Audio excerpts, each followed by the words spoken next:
What's up, cool people? How's everybody doing? It has been a while. In fact, like 2.5 weeks? Maybe even 3? Anyway, so yeah, I was gone visiting my family for the holidays and such. So yeah, I wasn't gonna be taking my whole stream setup with me, cause like I was there to visit people, not to just do my own thing like I normally would. But yeah, as we go throughout the stream, we can talk about the trip and how it went. But in general, it was a good trip. A lot more relaxing than, you know, my typical day-to-day stuff.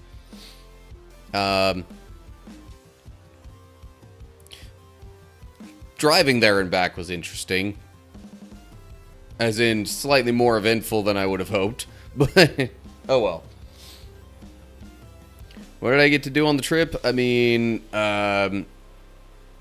so obviously I was there visiting my family. I actually stayed at my parents' house. Any gaming with the family? I mean, we play board games a lot. The rest of my family isn't so much into video games. Other than maybe my older sister, but she lives in a separate place anyway. Board games that we played, oh geez, a lot. We played, I mean, all sorts of different types of games too. We played Uno of a couple of different varieties. We played, we played like some Trivial Pursuit kind of stuff, or at least other general trivia kind of games. We played a couple that are more like, you know, an apples to apples or Cards Against Humanity type thing, where you got, you know, people kind of choosing what answer they like best out of that kind of stuff. Most of it was pretty normal board games, yeah. I'm trying to think if there was anything really out of the ordinary, and not so much.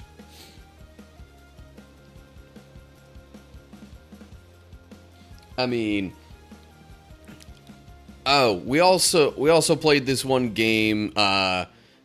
If you're familiar with Carcassonne, you know, like we played that game once. For those of you who don't know, it's like based around just laying tiles and like kind of building the map area.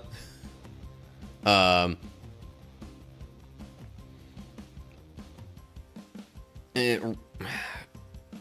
guess we also played Exploding Kittens once. That was interesting because it's not exactly my family's typical type of game, but they seem to enjoy it.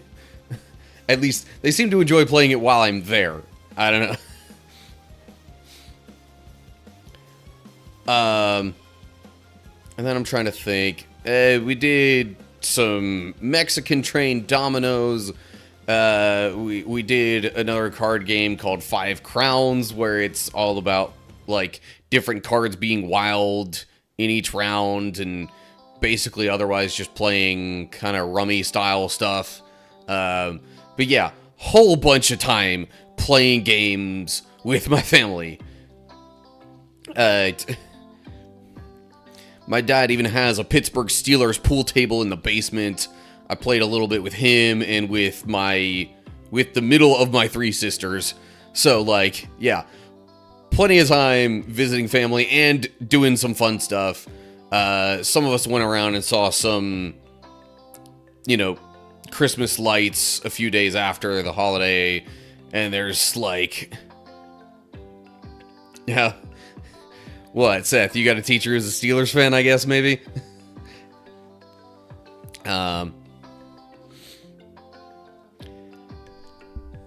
Yeah. Yeah, Steelers fans are flipping everywhere. Even down here in Texas, I've run into a few.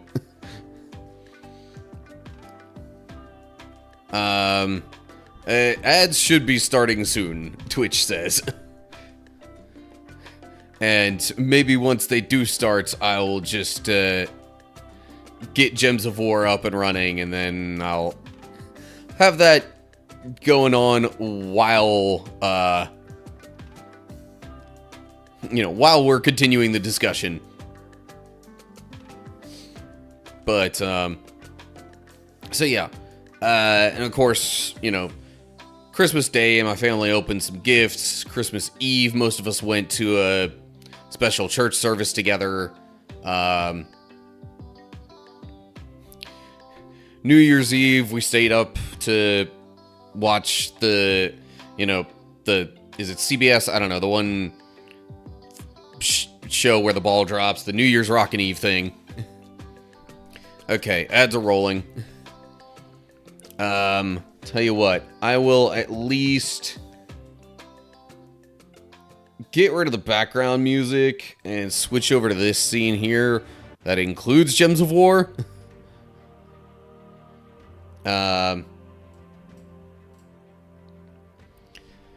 But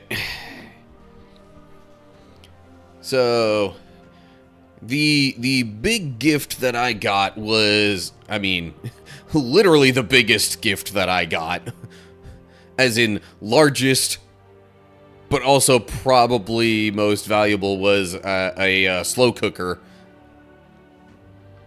I'm hoping to, expand my cooking horizons a little bit.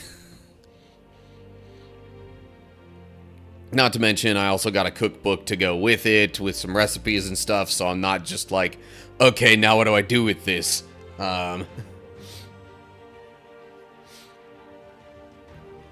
Okay. We have exercise that has... Okay. Okay, but, okay, well, that just has me wondering what exactly you rolled. Got the same exact roll twice. Oh, okay. Then, yeah. Sure. We could re-roll one of those.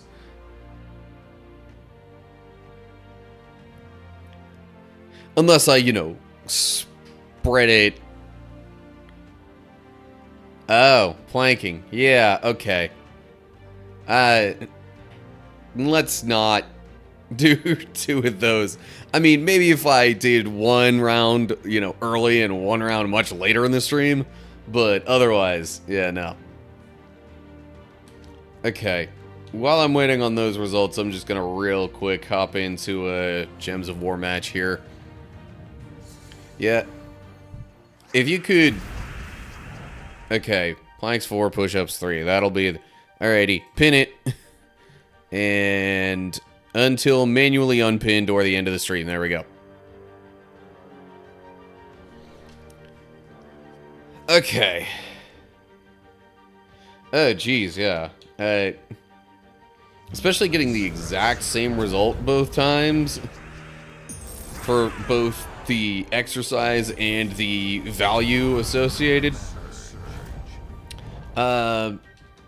Daily stuff to do in this game is going to be this stuff here. I already did the dungeon stuff and the PvP battles. Otherwise, we got this bounty event that's not exactly a daily thing, that's more of a weekly thing, so...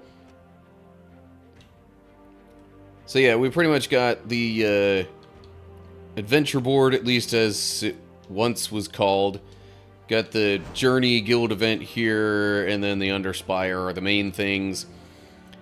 If that doesn't fill up the time, then I'll do some bounty stuff, I guess.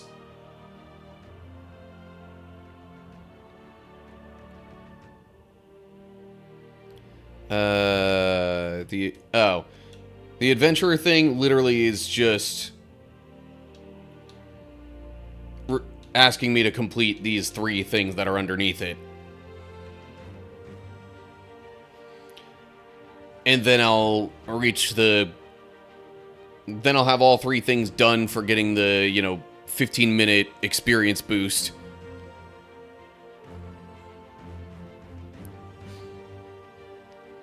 So... Really, if it were up to me, I'd probably rather start with that and then hop into some other event thing here, because, then I'll...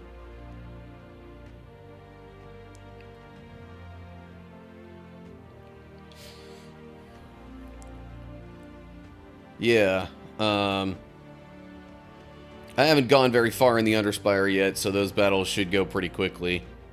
Which would be good for after getting the experience boost.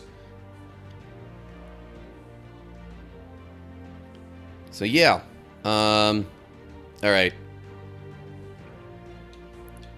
So yeah, my vote would be do this stuff first, get the experience boost, then hop into the Underspire. Yeah. And while I'm doing these plunder quest things, we can,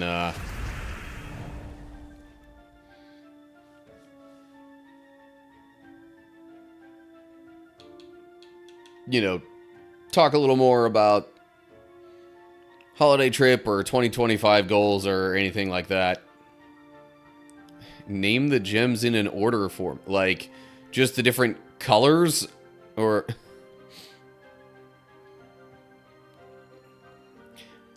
See, I imagine once I say that, that's going to be the order I'm going to have to match them in. Of course, as long as I'm colors in any order, so they are in a choosing order, so I can roll something. Oh, okay. So we'll just say blue, red, brown, green, yellow, purple. I don't know.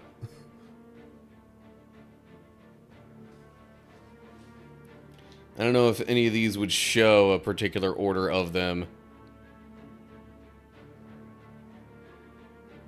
Okay. Red first. Which is fine by me. I normally try and go for red or green first in these battles, or in battles where I'm using this team because of wanting to get mana for the Egg Thief early on.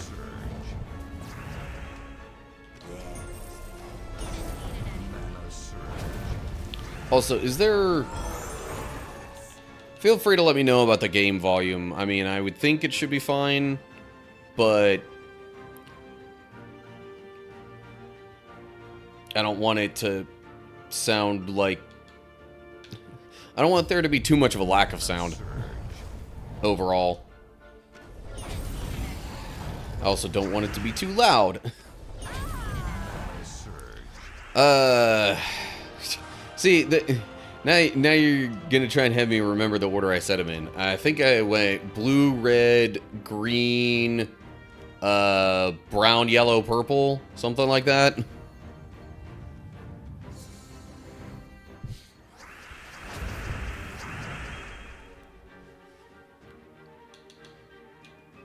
Right.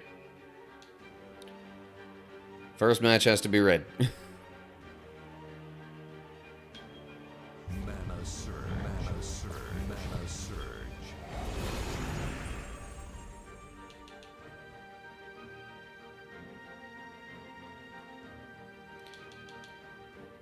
Yeah, just for this.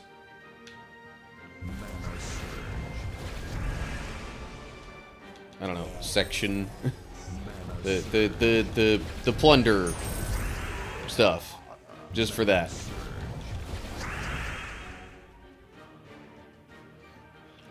Unless it's just for one item within the list of plunder tasks.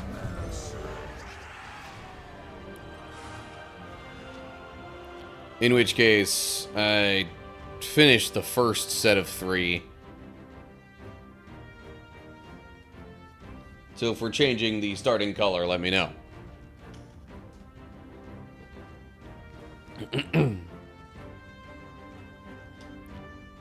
Okay, so now it's blue first. For the next 3 battles.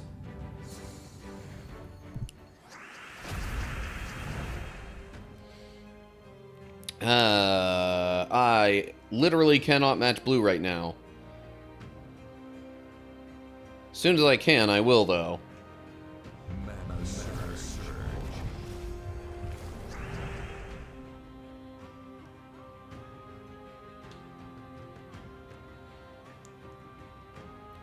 And... yeah, no, still not there. Surge. See, now they matched blue.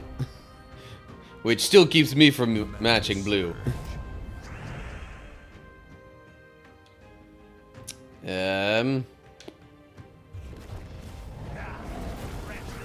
Okay, do this. And that. Mana surge. Literally this whole time. Okay, there we go. I have a blue match. I feel almost obligated to do that, even though it's nowhere near the start of the battle now.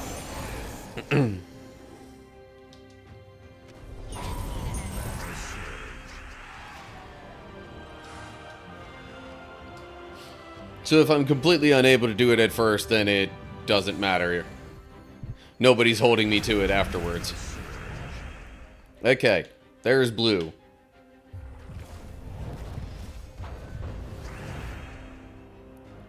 And now, I guess I pretty much... How is, like, nothing able to be matched except purple right now? That's weird. I mean, whatever, no big deal. Not like these matches are particularly important or difficult.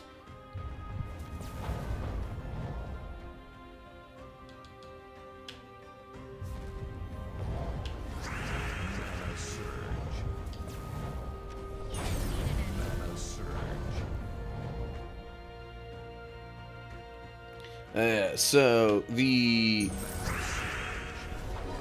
active guild event is something called a journey. I don't know if you've seen that particular one, Seth. But basically, you get either 2 or 3 choices of... I mean, need is a strong word. You don't need dice for it, but there's 2 or 3 options each time a battle comes across. And I totally forgot about the whole blue thing there, didn't I?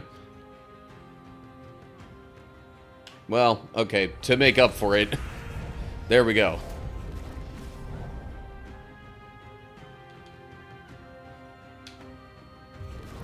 See, I got to talking and distracted myself from that. Anyway. Mana surge.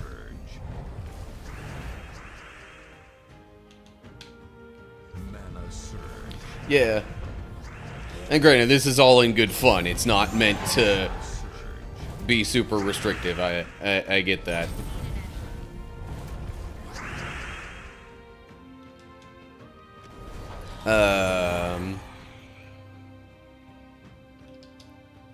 So yeah, the journey event, it's like you got 2 or 3 different options for battles each round, and each battle has an associated like difficulty level with it, but the harder it is, the more distance that you go on your journey. And the goal for the whole guild is to, like, you know, get as far as you reasonably can, or at least there are certain rewards that you get at, you know, so much distance for the whole guild.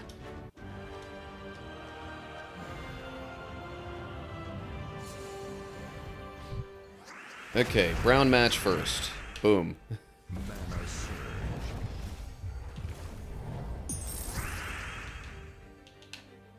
Mana surge.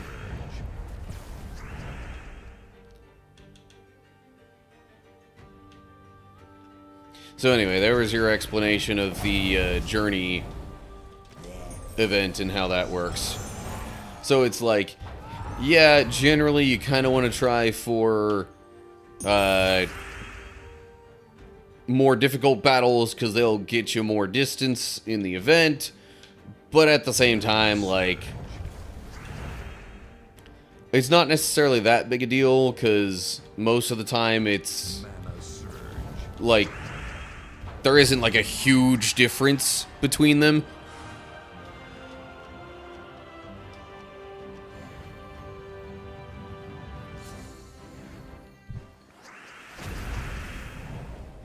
Of course, the difference does get magnified a bit, shall we say, by the fact that there's a, like, you know, unique troop for that journey event that then multiplies the distance from each battle by up to 3 times. I forget if they keep track of it in miles or meters, but whichever unit it's in, the difference can be as small as 10.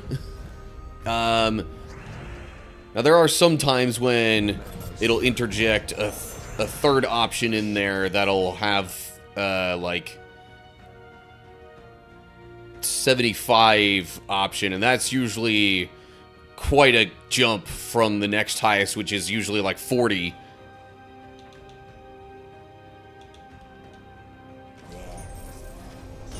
So, and then, like, the absolute lowest distance is 25 for any given battle.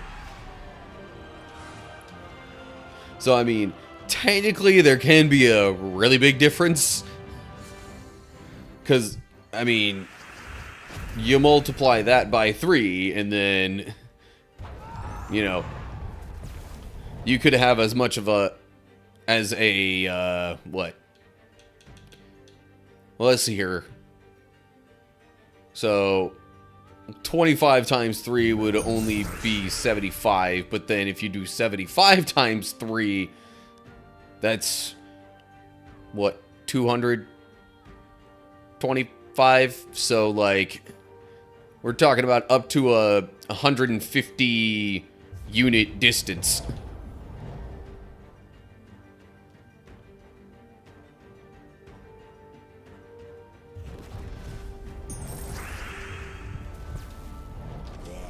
And I mean, granted, you get tons of, you know, sigils to use in the event, so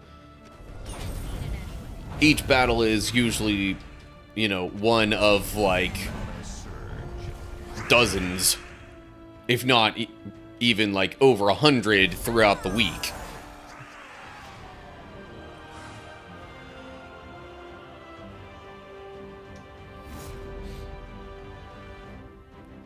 Okay, so that stuff's all done. Okay, so we thinking Underspire next, or do we want to do the journey? I'm holding off on the reward because it is time sensitive. The second I claim it, it's active, so. 25 N is easy to do where N is enough. Just take it in mod fort. I'm not totally sure I get what that message is saying there, if I'm honest. Okay, clearing phone notifications real quick.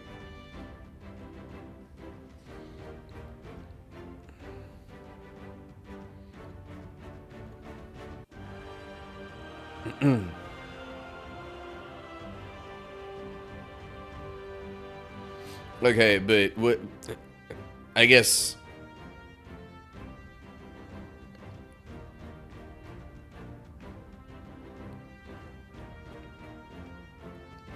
okay, 25 times, yeah, okay. So what, just for trying to do the math of the different thing. Thing is, it's not all necessarily in multiples of 25. Like, some of the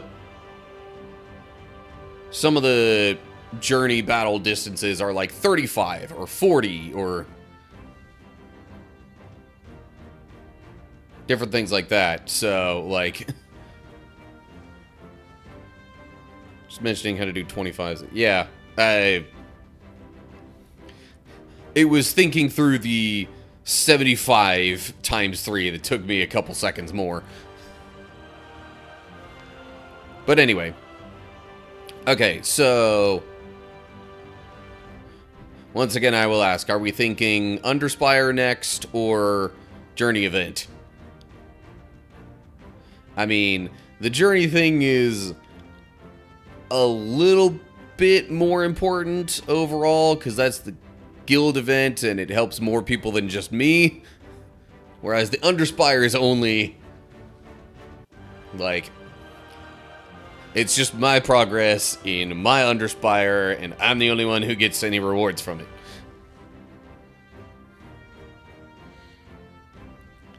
But yeah, we could still do the Underspire though. We got a good bit of time. Okay, I have now claimed this. It is active. We will go to the Underspire, and okay. Right off the bat, I've left it with 2 options. I got that far and decided to leave it, you know, for the stream.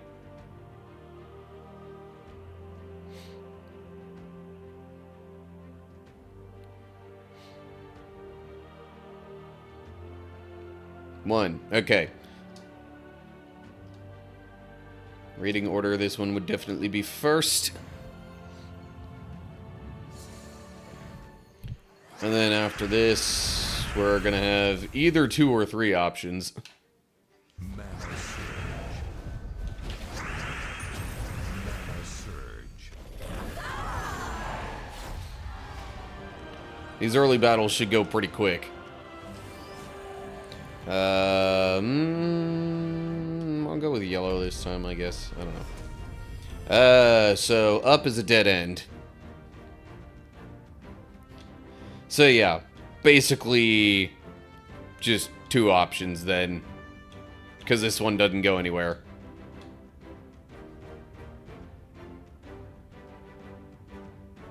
What?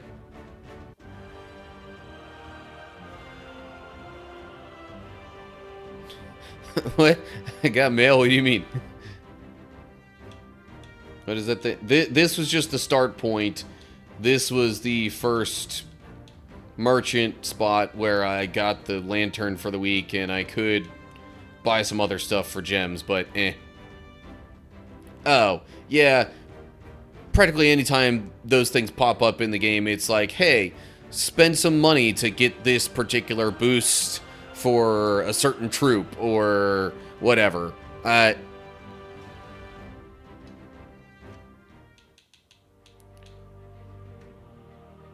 Oh, and then other stuff showing up was leveling up and choosing a particular color. That might have been what showed up. Or maybe it was this. Either way, it's like, hey, spend real world money on things. And I'm like, no.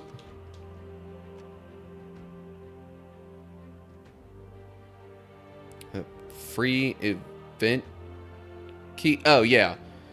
Because that was because I leveled up.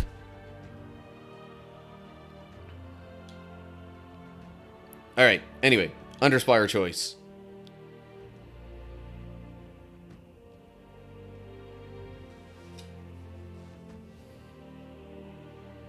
I mean, technically, yeah, one of them's a dead end, so I'd rather not do that, but whatever. I mean, I'm not exactly expecting a ton out of...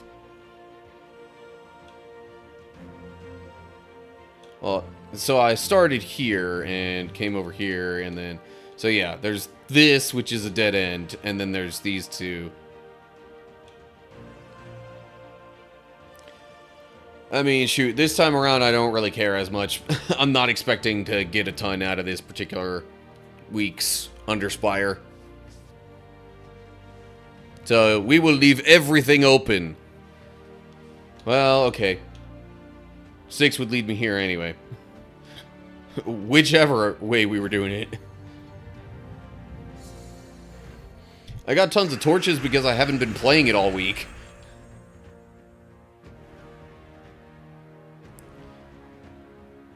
TV antenna with a hydrate redeem. Also, hello. How are you? Here is your hydration redemption. Let me make it all big for you, so it's real clear and obvious.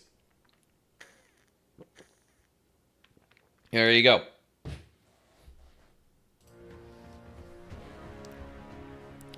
I appreciate you looking out for my health. Exercise things, maybe those will come once we get to some ad breaks.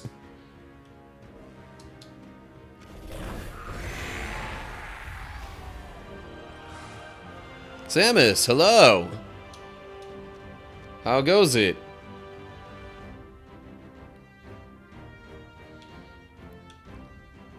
How were the holidays and whatnot for you? I've been gone the whole time, so I haven't had much chance to catch up with anybody. Okay. I guess one means we're going to the dead end.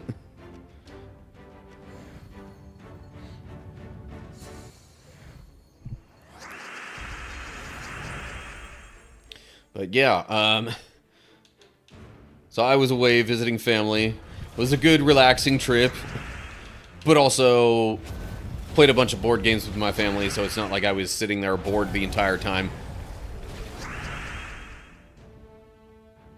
What's the lightning?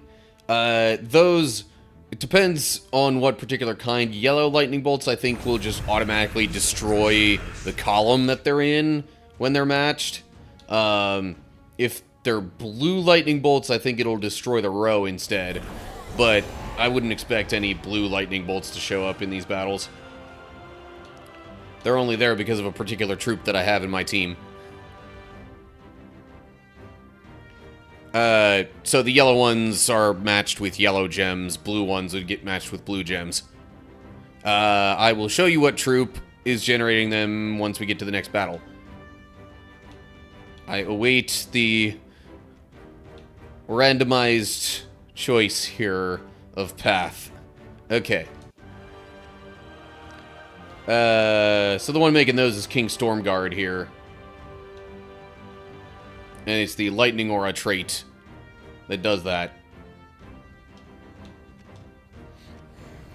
Also, his spell thing will explode any of the yellow lightning gems. Actually, no, just any lightning gems that are on the board whenever I use that.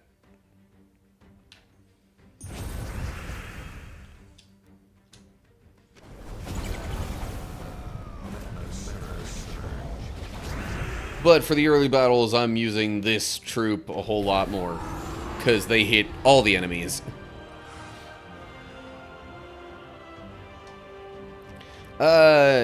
Generally speaking, yeah. I mean, it's not like you can match the different colored lightning bolts with each other, but having both would, I guess, just all the more increase King Stormguard's effectiveness. Yeah, I play this game quickly because I have played it a lot. This game has been out for about 10 years. Yeah, also I have it on 4 times speed, because otherwise it seems too slow for me. But yeah, this game has been out for 10 years now, and I've played it for probably like at least 8 of those.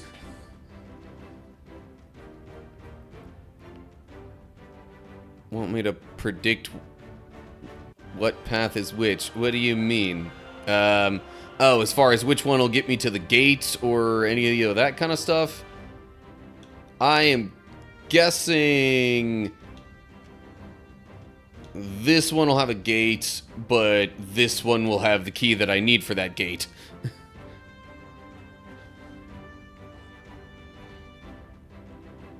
But, okay, so if we're doing this in reading order, then we continue along this path.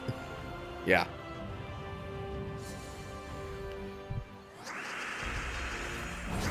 Since you have mentioned the speed there, Samus, tell you what, I'll do it at 1.5 times. Actually, no. I want to show you just how bad 1 times seems compared to, yeah, this is 1 times speed compared to the speed at which I normally play it, which is 4 times. It is so slow. That only went kind of quickly because of the troops that I have, and one of them damaging all the enemies. First round, when I got the choice to do the speed, guess what I did? Moved it all the way up, because that's what I pretty much did. You know, if I'm remembering right, 4 times speed wasn't even an option at the very beginning of when this game released. I think it only went up to 3 times? Varric, greetings! How are you, good sir?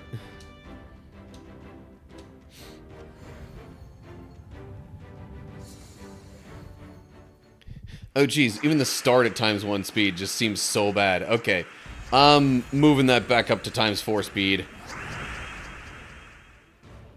Once it resolves all that other stuff, jeez.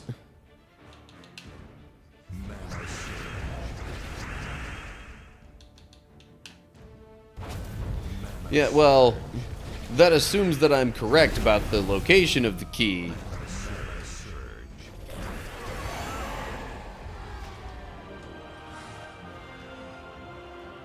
Alright. So yeah, we're doing this thing where we got a couple of different paths that we could possibly go along. And we're letting randomness decide which way we go each time. So far, it's been pretty much continuing along this one path.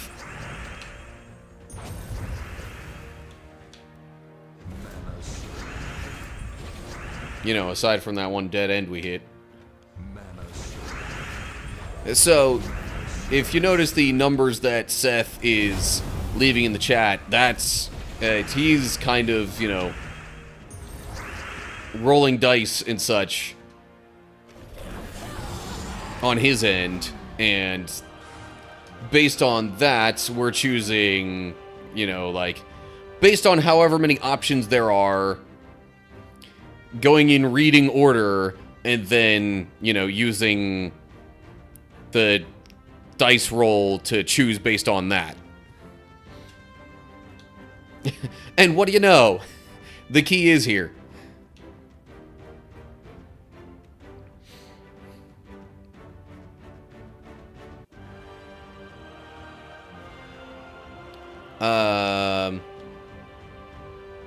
Well,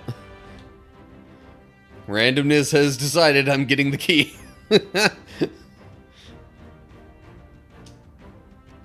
You're getting a lot of even numbers, and yeah, 3 4s in a row in particular is unusual. But hey, I'm not gonna argue with it. That also means there literally is no choice to be made with the next roll or the next step, because there's only one path right now that is even open and unexplored.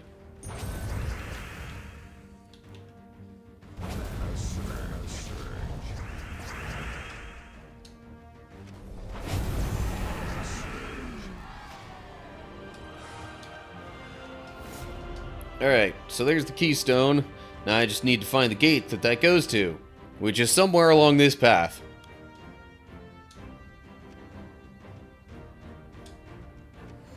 Challenge time? What be the challenge?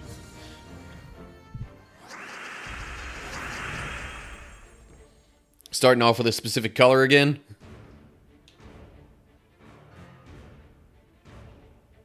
First turn, top half. Well, that's easy enough for this battle. Oh, second turn bottom. Oh, yeah, okay. So that would go from like up there to down here. And is it just going to keep alternating, or is that only the first 2 turns where we're restricting it like that?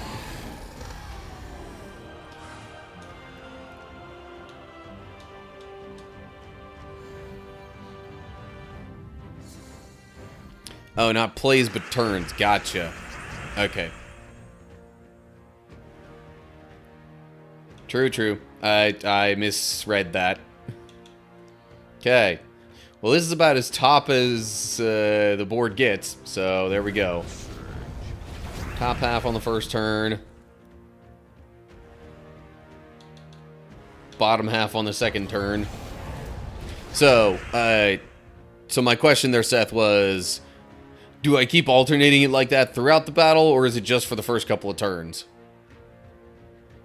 I guess... I don't know if you were also trying to answer that before.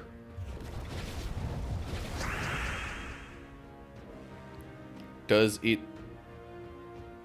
say so? No, I mean, what you described was just the first and second turn. So...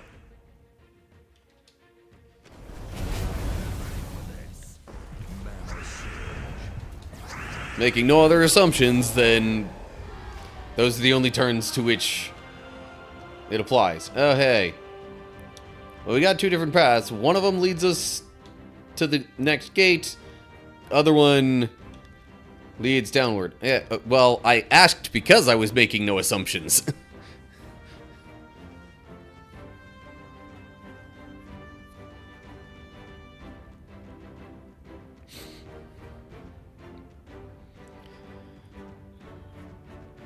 But, yeah. Now we've got... okay, well... this would be where we're going next, then. Through the gate. But probably at some point after getting through the gate, there will be some other branch to the paths, which will then give even more possibilities.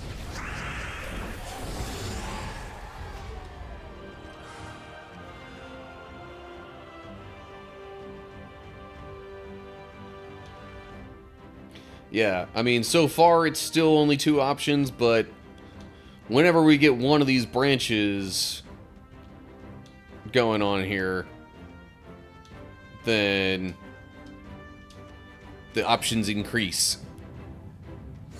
Oh. That was supposed to be a 3? Eh. Oh well. I acted a little too quickly. Or are you saying now make it 3 options and the roll was a 2?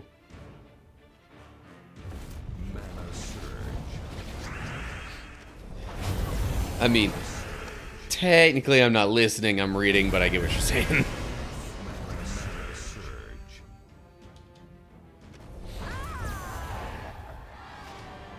Okay. So now we've got 3 options.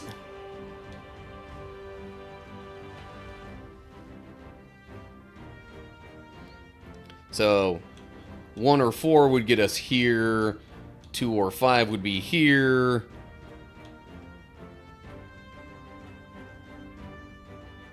What do you mean 4 is optional? And then I figure 3 or 6 would get us here. 4 options might happen. Yeah, I mean, true.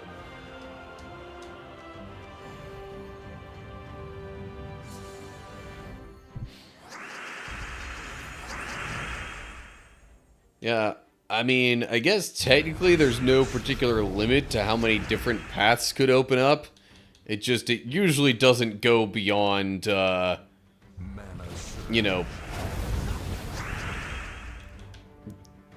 It usually doesn't go beyond the point where a D6 can figure it out for us.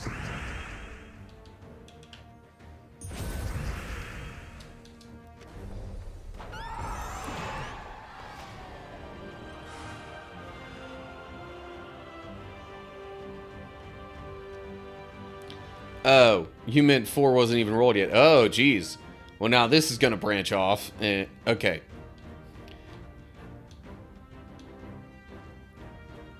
The roll for a path choice, please. Just don't want to see 7 or 9 options. Yeah, that gets awkward with trying to use dice, but... Okay, 1. We go up here. Which means now it will branch out to 4 different options. After this battle.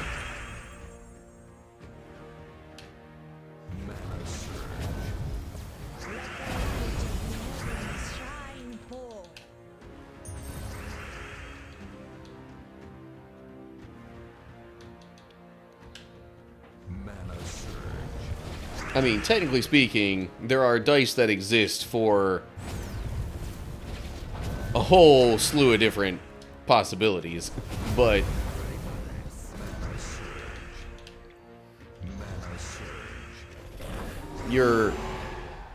the vast majority of dice just work in even numbers.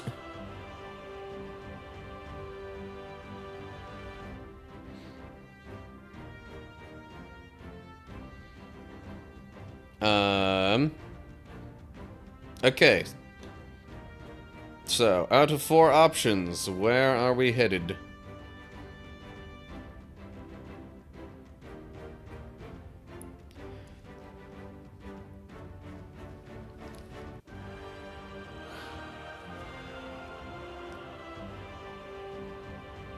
Yeah, I don't know how you'd make a die that has, like, say, 1,000 sides and still have it be a rollable die, but, I mean, there are...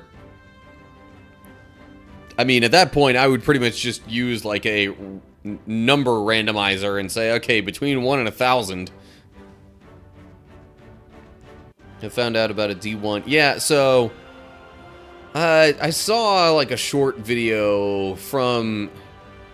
I mean, if you know Vsauce, it's Michael from that, but I think he was talking about it in a certain video. I think it was in one of their Curiosity Box things.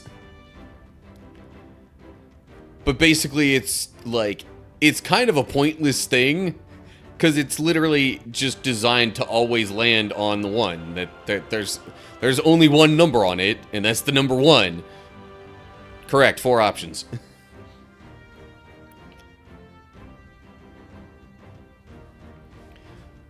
Okay, so 6 would lead us to this.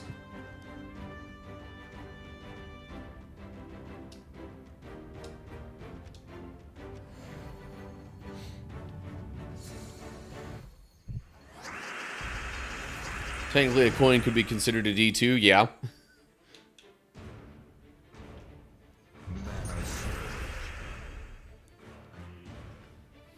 But yeah, the D1 is a weird and honestly kind of pointless thing. D3s are less pointless, but still awkward.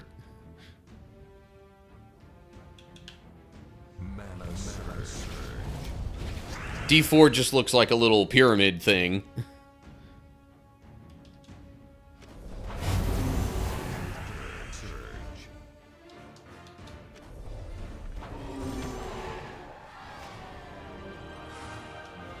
D3s are easy. Why are D3s easy?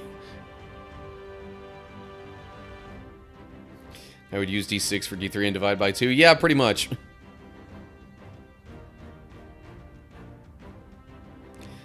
See, like, but if you're gonna have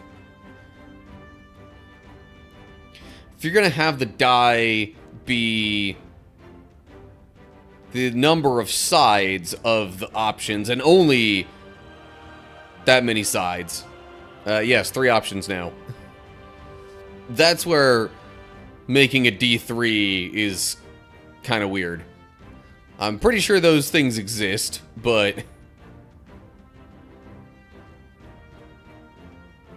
Okay, option number 2, which brings us down here.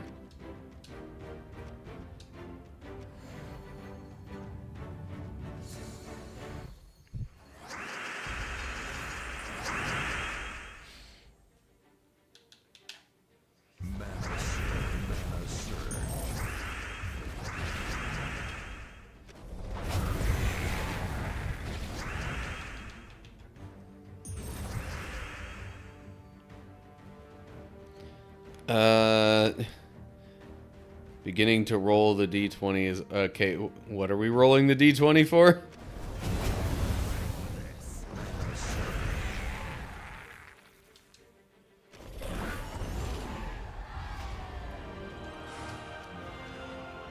Oh, hello. Okay. So we've got 4 options now. 2 are dead ends, but at least dead ends that have rewards. Yeah, okay. Okay, but why in particular would we be rolling a d20? Okay. Option number 2 would be this one.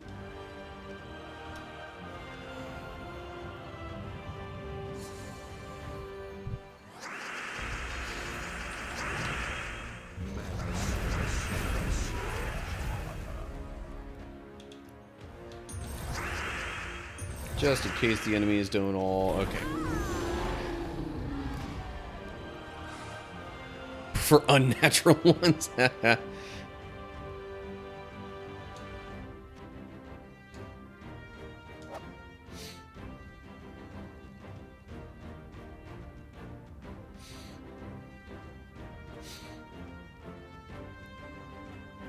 Alrighty, so we're back to 3 options now.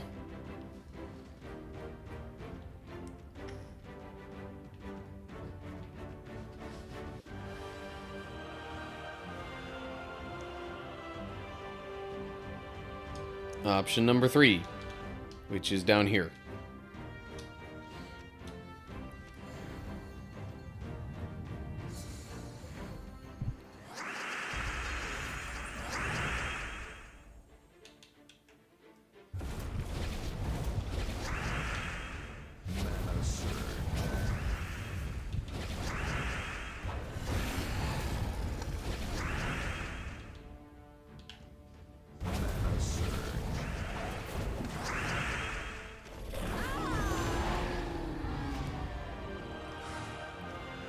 Alrighty, still 3 options.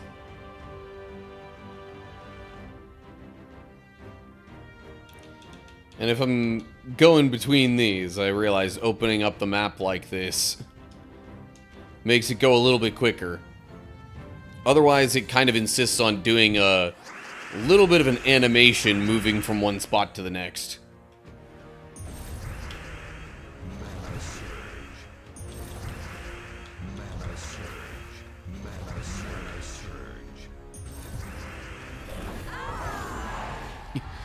Okay, literal turn 1 victory.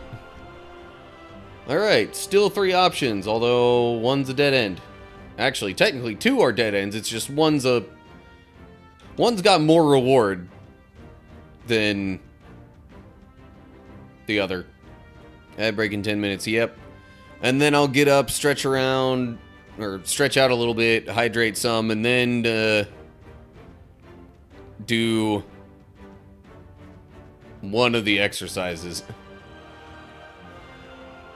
But this actually branches up here.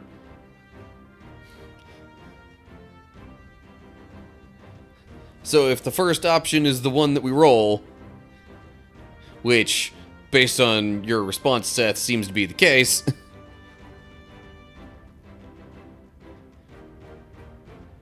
then we're actually expanding to 4 options. Okay. It was a 1.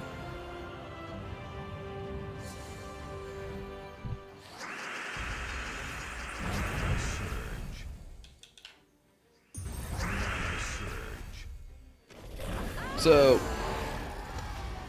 with the new year starting... Okay, now we got 4 options. With the new year starting and wanting to maybe do things a little bit differently, hopefully slightly better overall, I'm thinking I might actually want to just stream pretty much all of my gaming stuff like this, even while I'm recording. Reason being, then when I go back to edit, I can better, you know, move my webcam around as needed within the frame of the game, even though I like, even though I'm not gonna have it in that part of the scene at all while I'm recording it.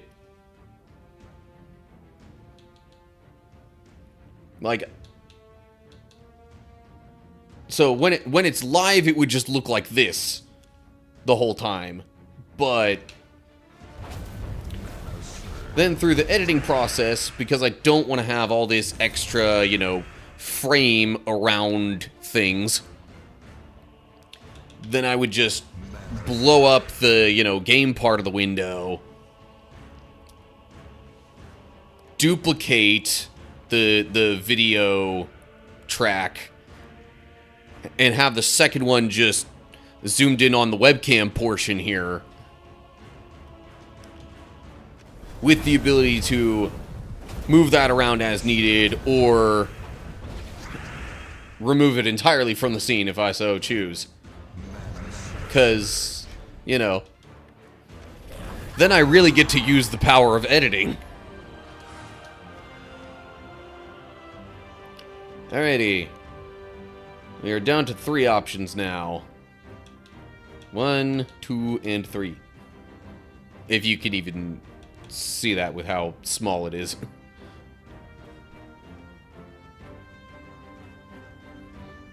Anything else on topic? Not the editing topic anyway.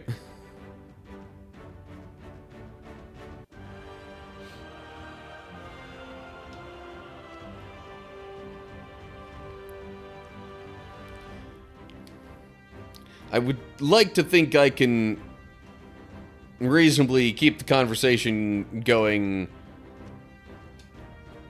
while game is being played and stuff is being rolled and all that.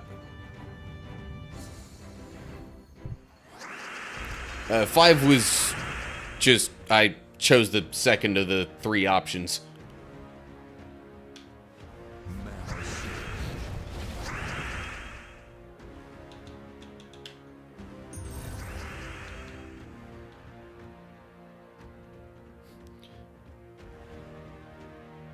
Is there some kind of reference in there that I'm missing?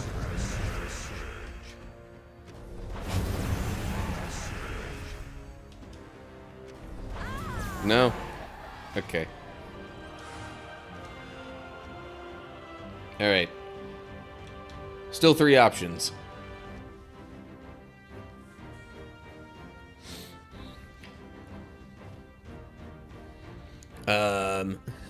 As far as how I'm going to, you know, as far as how I'm going to stream and whatnot, I don't really have any other changes in mind. There is a chance that when I stream might change sometime in the near-ish future. In fact, next week I might have to mess with it a little bit because I have a doctor's appointment on Tuesday. But then, like, I gotta find me a stable job again that actually, you know, pays a decent amount. I'm hoping it's not going to interrupt too many things, but honestly, stream times are probably the most flexible out of all that. Oh, hey, we got 2 torches from that spot. Interesting. Alright, well now we only got 2 options. Stable jobs are good, yes. While the flexibility of the AI stuff was great, it didn't last particularly long. And DoorDash just wasn't quite earning enough for me. Like, even when I got to the higher end of earnings potential with it. So yeah. I'm pretty much going to make... I'm pretty much going to make job searching my primary job for the next while until I actually get another... I was gonna say full-time job, but I guess it doesn't have to be full-time. Some other income situation that pays enough for me to get by. Hear that DoorDash doesn't pay their drivers enough. Main reason I wasn't earning quite enough was just because of, like, the amount of time I had to spend on it just wasn't quite, like... I often wasn't able to get enough time in during the week to be able to earn enough to get by. So, like, that was a big problem there. Plus, like, it's a little bit unpredictable. It kind of depends on customer tips in order to be able to actually, like, make a living off of it.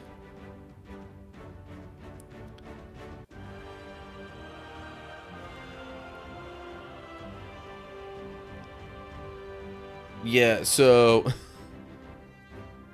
doing more streaming like in November wasn't enough, but also doing less streaming like in the month or so prior. I would have some days where I would earn the amount that I kind of wanted to, but other days less so.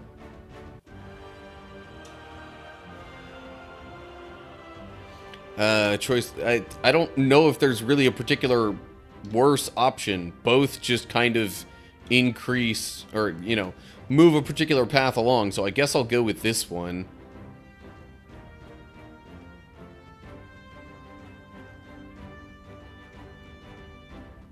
A YouTube link and just chatting a taco Discord about remote jobs that pay well. Huh. Okay. Maybe I'll have to take a close look at that sometime soon here.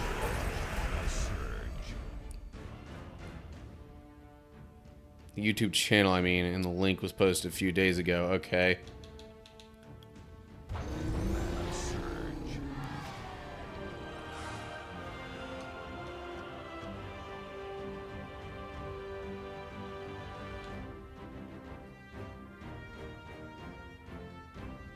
Alright, so, still two options here.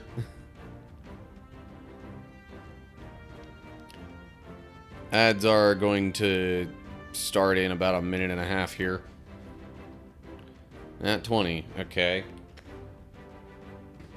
Which means I choose the battle, but it really doesn't matter that much which one I choose. As far as I can tell.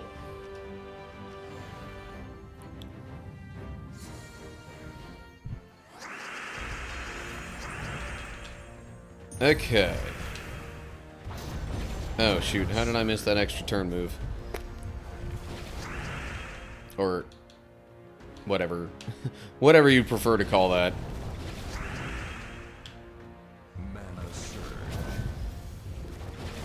Yeah, so once the ads get rolling, I'll, get up, move around a little bit. Stretch out some before I do any exercises.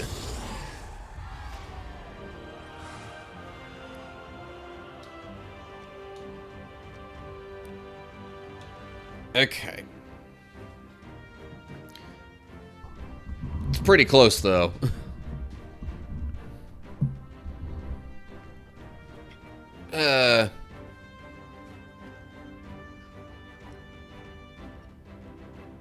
Yeah, I think we'll just cut it over to this for now. Okay. As far as the exercises, I think I'll go with the planks first. But...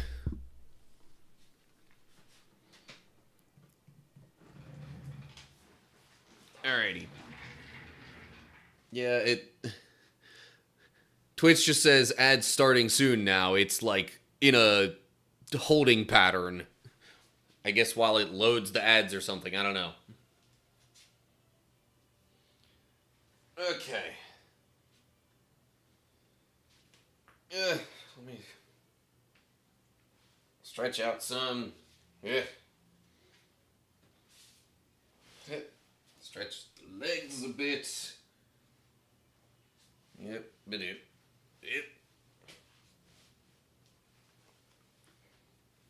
There we go.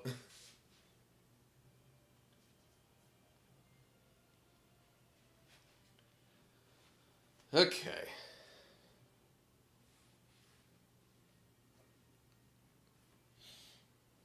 Ads are rolling. I'll wait until the ads come back before I do any of the exercise stuff. Although I could just get myself set up for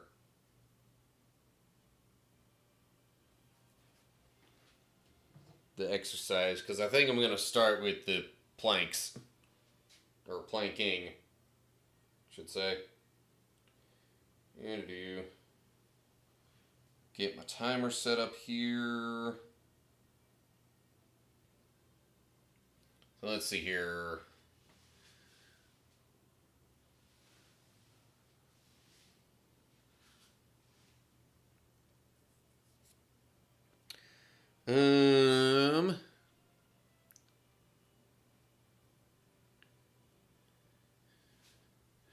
But yeah, I think doing planking and push-ups back to back is a little awkward / difficult because, doing arms back to back. But what do I know? Okay, so planks with some sort of... Alright. I would take 4 to mean some multiple of either 4 or 4t seconds. Hmm.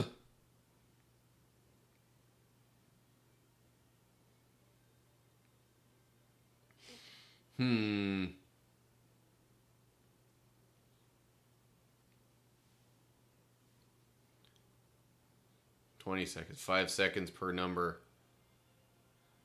I mean, okay. Could do it like that. Also, anybody else on Twitch seeing the stream kind of wigging out? It's like it keeps skipping frames and wanting to buffer and stuff. I don't know. Maybe that's just my stream manager being weird. Okay.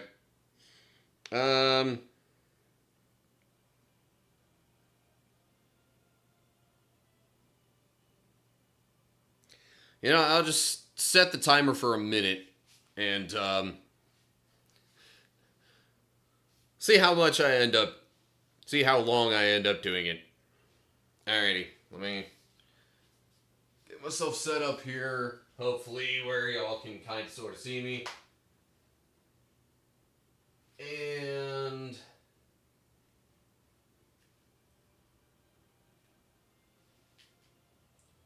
starting clock now. Yeah. Alrighty.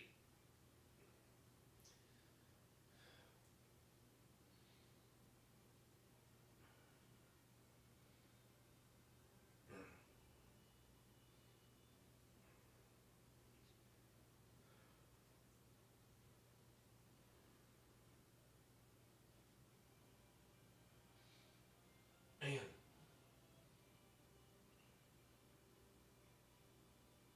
I don't know what exactly it is, but whenever I do these, I don't know. It makes me feel like I'm getting some sort of weird, I don't know, acid reflux type thing, maybe? If that's what it is.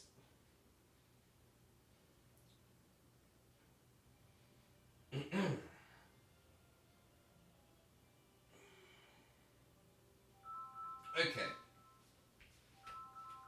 The timer is done.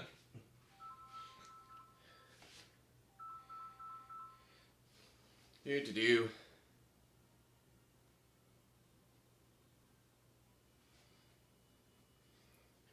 Yeah. I figured this isn't gonna be particularly long doing this.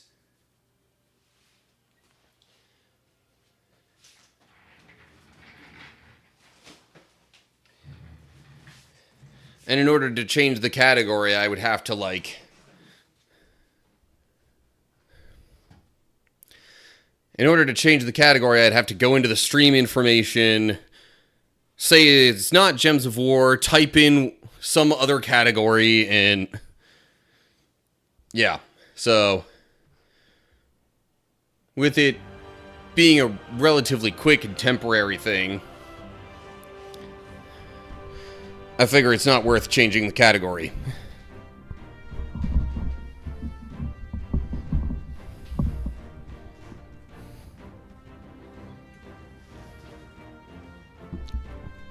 Okay.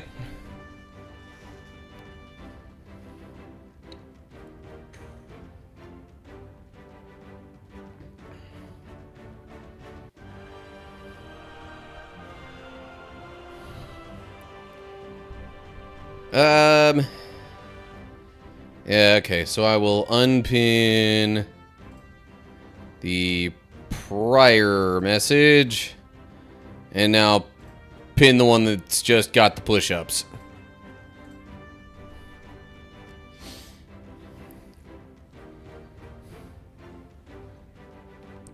Yeah, I think they did change it like a month or so ago, I think.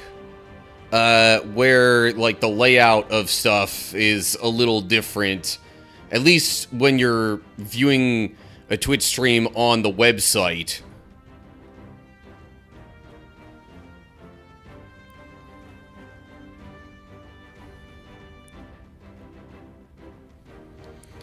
It, like, moved pretty much all the, like, information for that individual stream up to the top of the window, like, above even the, you know, actual stream view stuff. Oh, okay. See, I don't know how it is on mobile. I honestly never used the Twitch mobile app. So anyway, we have two choices now within the Underspire.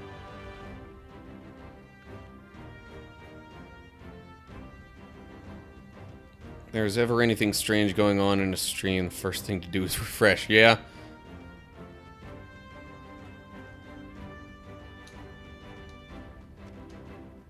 Pretty much. It's like the... It's like the internet version of, you know, turn it off and turn it back on.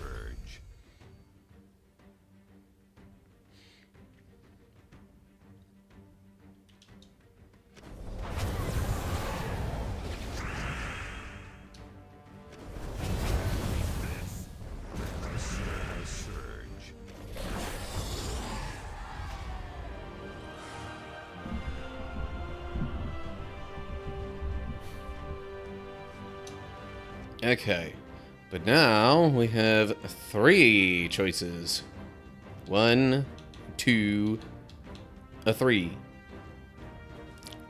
No.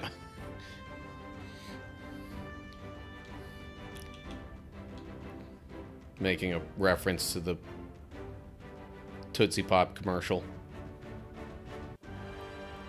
Anyway, yes, possibly 4 choices ahead.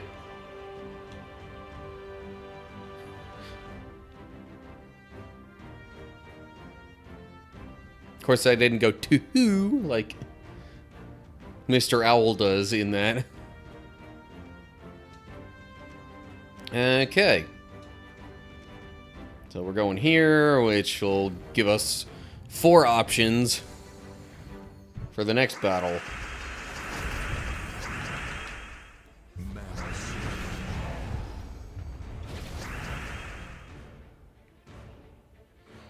Alright. Samus, I appreciate you hanging around and lurking and whatnot. I hope you enjoy Whatever other activities you have planned this evening.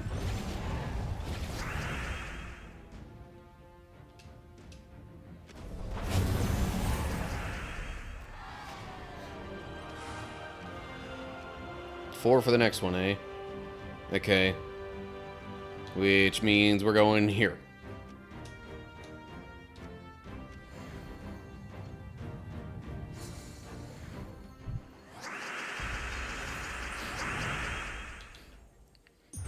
Mana surge.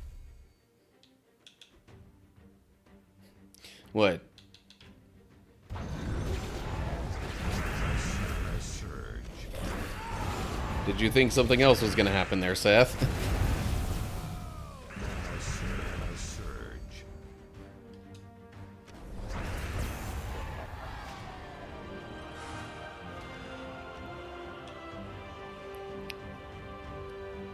Thought I was using the wrong die for a moment. Okay, so, I mean... Well, there might technically be 4 different spots. One of them is just this. And there's, like, not really anything to do here. So... In a way, one could argue there are only really 3 options.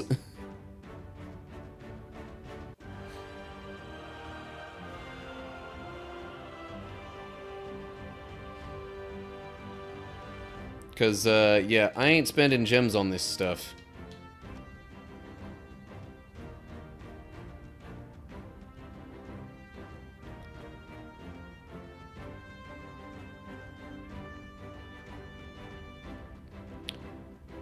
He's using a D8, yeah. I guess if it had resulted in that spot, it would have just been like, well, let's not do that and re-roll. Okay.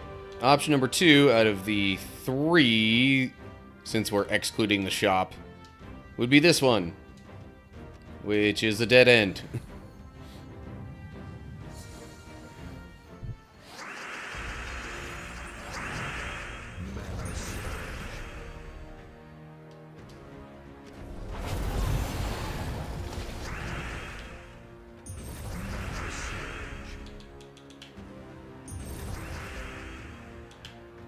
Mana surge. Mana surge.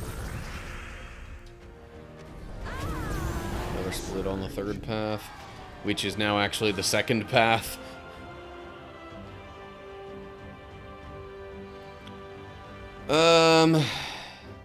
See, this is where it gets a little less predictable. If I had to take a guess, I would think the next gate is going to be along this path, and the key is going to be over here. Not that they have to be on separate things. In fact, full guess, I'm actually, you know, very specifically predicting, with no actual predictive powers, that the key is going to be in the very next space above this one.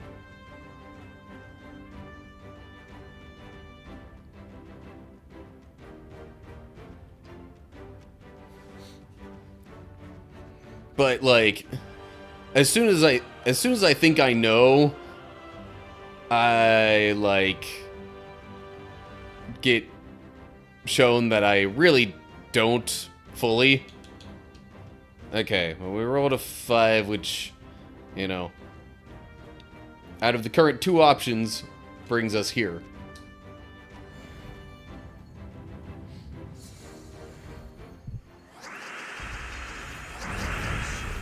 Mana surge.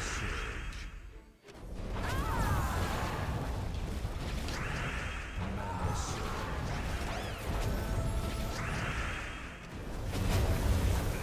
There was an extra turn match down there. Oh well, I guess I got an extra turn anyway.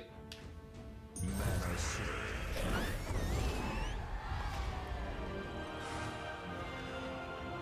And it just continues there. Okay, still 2 options. Now, if we get this, then it splits, but for now, we continue this way.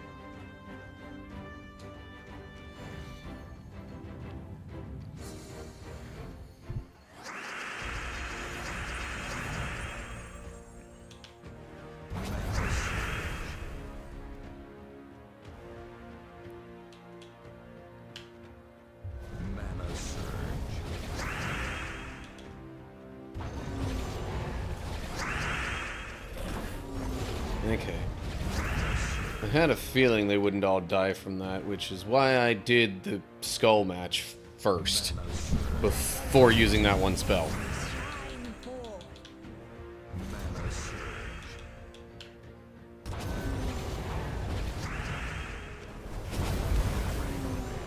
Mana surge.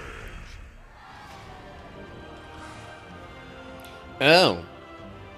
I guess I got them switched up. The key is here.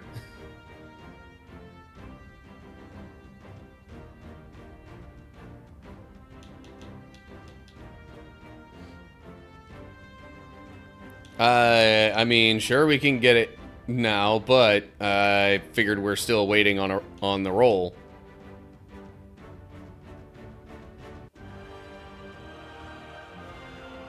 Not 20, which means I choose. I choose get the key.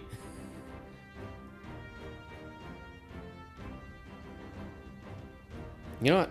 Even though I have multiple lanterns, I don't even feel like using any for this particular.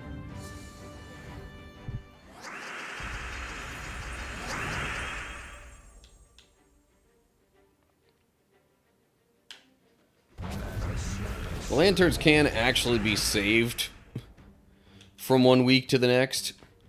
Mana surge.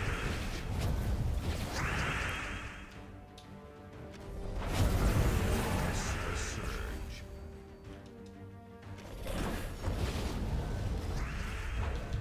Next option is forced, which means, okay, are we going back to the same challenge as before, or is there a different one now? Yep. Me.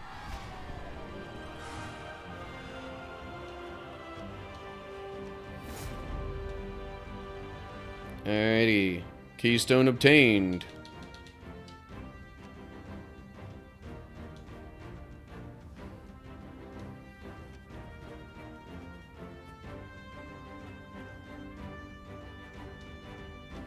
First matches are what? You choose how many, but at least 2. Well, that assumes I can even get any skull matches. Mana surge. Mana surge.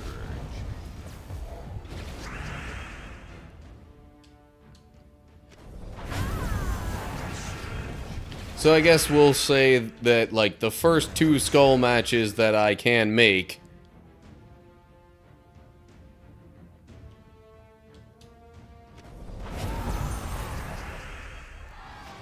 then like I have to make those matches. Oh, and it was not immediately up here. It was immediately over there. I had the immediately part right, just the wrong direction from that spot. But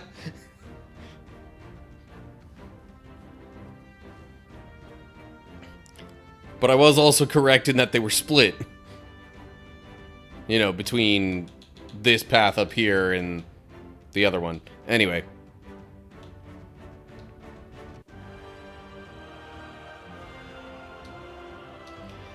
Challenge will be in effect for the battle here too, since, yeah.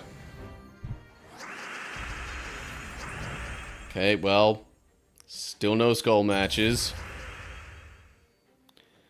And the thing is, it's hard to really try to set myself up to get a skull match, because if I set one up, the enemy team will probably just take it.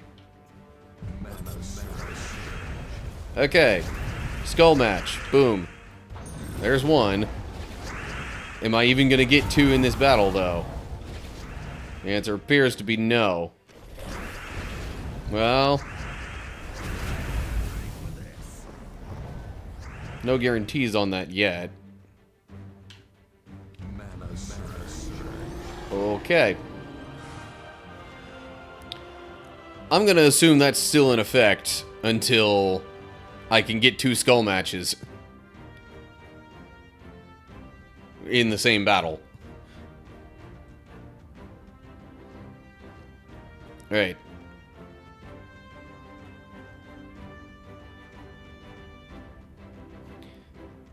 No, we're only good. Oh, wait. One is the path choice here. I'm just making sure that that's what the one means in Not you trying to say that, no, you did one skull match, so now you only need to do one more.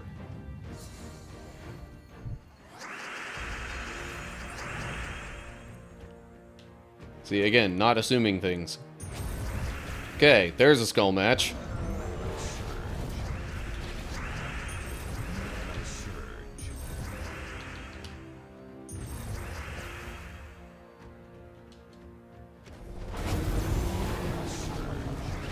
And another one. Okay.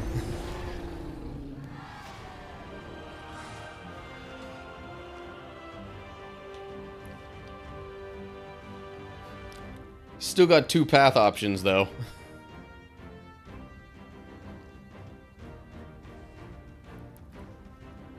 And 5 would give us this path, because reading order.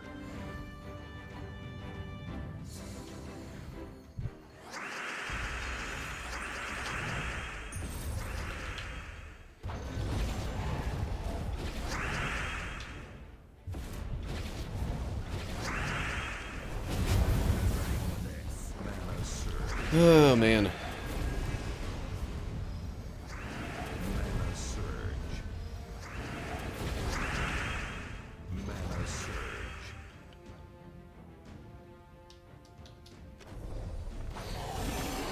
So, by the way, the slow cooker wasn't, like, the only gift I got that I liked. That was just, you know, kind of the big one, both literally in terms of size and probably in terms of price. Alright, still got 2 paths. We're going on this one now. Which is going to split, leaving us 3 options for next time.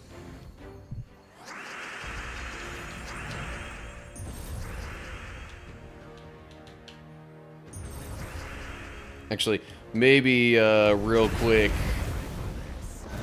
after I do my push-ups in the next...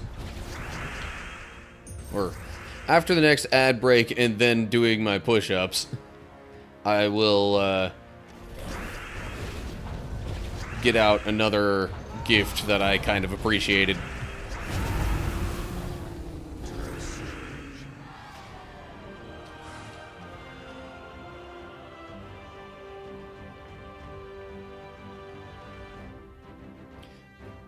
Actually, maybe 2 other gifts.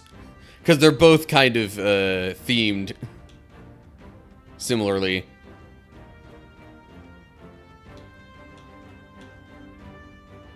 Yeah, both of these split off. Which means, depending on how things go, we could have 5 options here soon. But right now, we've got 3. Of course, I'm realizing there are only 5... that I currently only have 5 torches left. Okay, option number 3.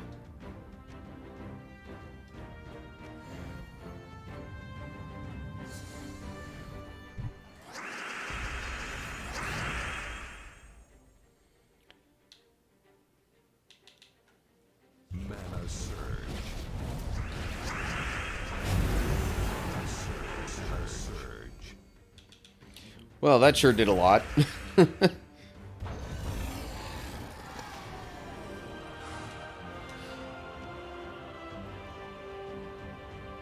Okay.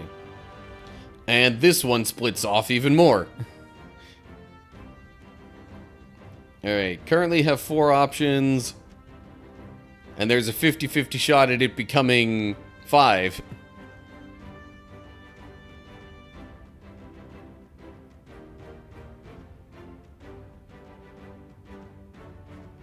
So, option number 6 would move us up here. Which is one of the split paths. Or one of the path splits. Bit more grammatically correct way to say that. Not that I'm that much of a stickler for correct grammar.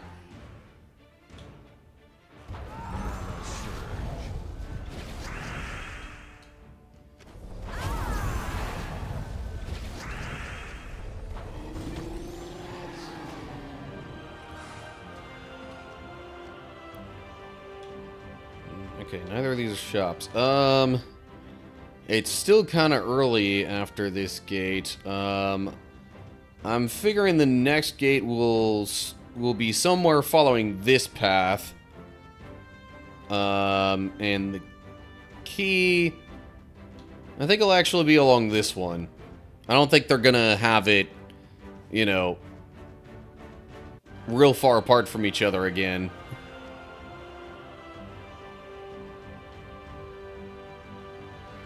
And somewhere down here, I'm thinking will be more like reward type dead ends.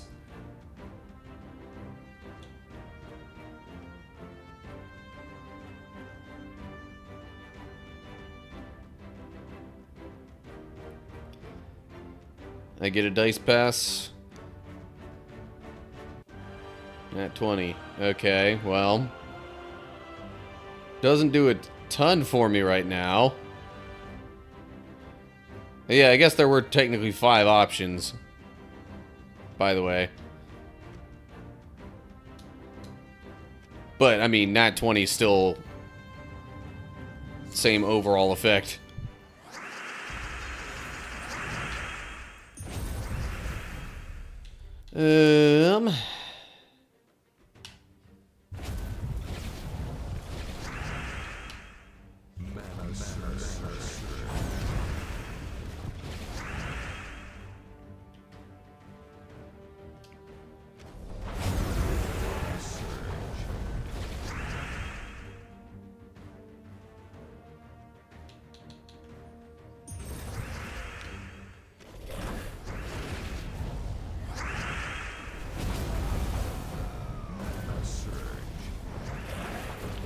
Well, okay, since my one troop got silenced, I'll just use the other.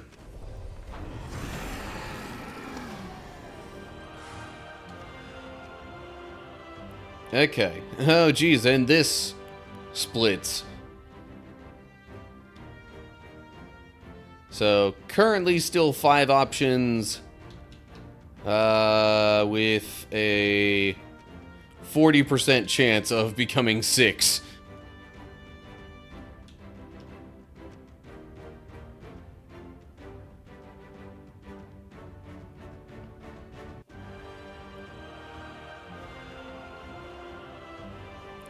Not be able to see the 7 option because, or at least we won't need to roll for that, since I will be out of torches by then. We might see it happen, but... Okay, so 1, 2, 3, option 4... Actually, yeah, 1, 2, 3... Option 4 is down here.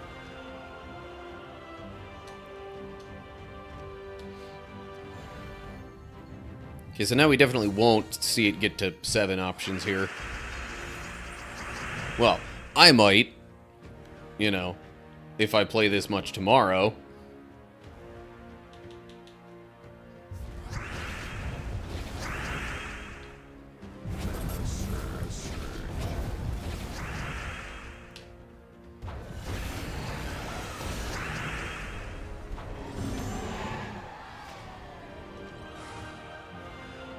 Alrighty.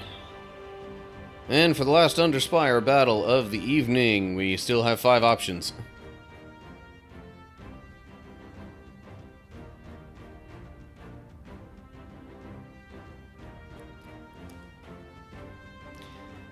Yeah, I probably won't be streaming any more than what I have scheduled, though, just because of, you know, needing to look for... needing to do job searching stuff. Oh, also, totally random note, this isn't going to happen for a little while, but, so I came back from my trip, checked my mailbox, and realized, I got summoned for jury duty! Yay!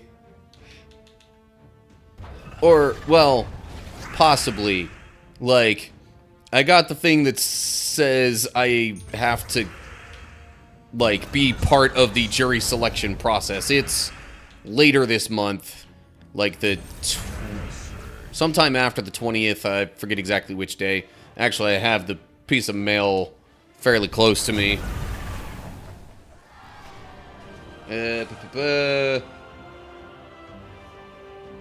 Date and time, January 21st at 8:15 a.m. I already looked it up, and that's a Tuesday morning.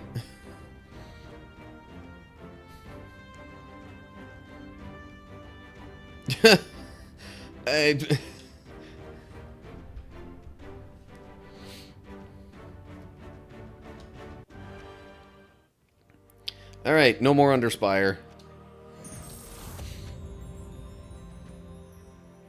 So on we go to the next thing. Well, if we're sticking with stuff that we can, you know, have multiple choices, then next option would be the journey here.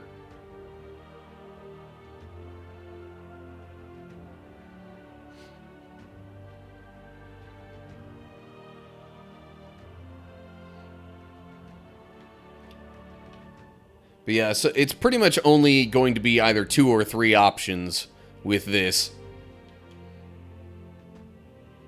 So yeah, you see the different paths, and essentially the general goal with the journey is to get as far as you can, with your guild getting rewards at different numbers of miles combined between everybody in the guild. Now generally the easier battles will not give you as many miles, but like you want to try and get more miles, sort of. And yes, there are ravens in this that can give you more battles. So then as long as you use the event captain, the distance score also gets either, well, anywhere from doubled to tripled. Will there be crows? When? I don't know. Some point within the battles. I'm not sure I have the frequency of them fully figured out for this, but I mean... Oh, the multiplier for the event captain is just based on how high you have their, like, level, essentially, or technically their, rarity? I don't know, it's a weird thing. This is the team I'm using, so... It looks a lot like the one I was using in the Underspire, except instead of Ketras, I'm using this troop to, you know, get the miles, the extra miles for the journey event. Since I have him fully ascended, it'll be ×3. And then the weapon I'm using is this one, instead of the weapon that I was using in the Underspire. But anyway, so yeah, you'll see the different battles, each with an associated number of miles. Also, picking the more difficult battles tends to ramp up the difficulty quicker overall, like... So if you do more lower mileage battles, like, it'll stay easier for longer. But if you do more of the high mileage battles, then it'll, like, ramp things up a bit quicker. Like, I think even proportionately, it'll... I'm not sure exactly what the ratios might be. But, yeah. There's actually an achievement in the game where I think it wants you to cover like 20,000 miles. Like you individually cover 20,000 miles in a single journey event. Which usually requires buying a very high tier within the shop to get all the extra sigils and stuff to do more battles. And then a lot of people on top of that recommend doing a bunch of the easier battles so that it doesn't get crazy hard near the end. Mana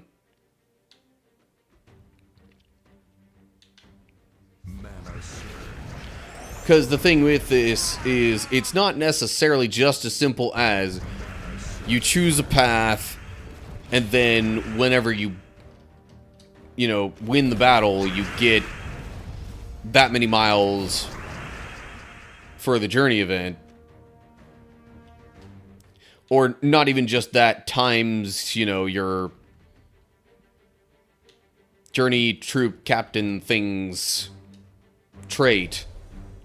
It's like if you go over a certain number of moves / turns within the same battle, then it will lower the number of miles that you get from that battle.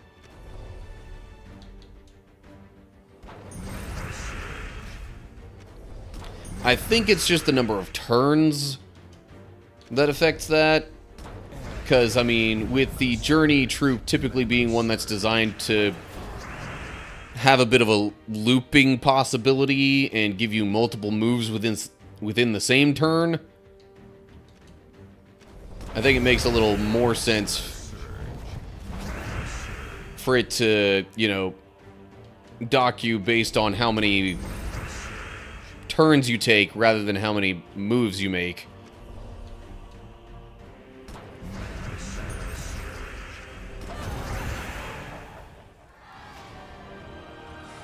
But I mean, you have to meet a certain threshold as far as number of turns taken first. Alright, I'm assuming that 2 is meaning path number 2 here. So we got the very slightly harder option out of the 2 this time. And what do you know? There's a raven. They're technically called Val Ravens. Don't know what the Val part of that means, but eh. Okay. I have to think a little bit about using this weapon, because it explodes either a row or a column.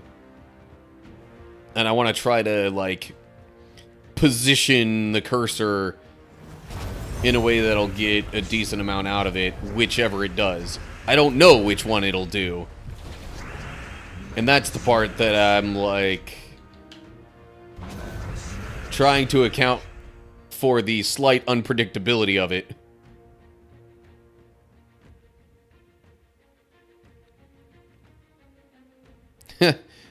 No matter the turns you take, no matter the moves. I wondered if somebody else was gonna think of, you know, any kind of reference in there.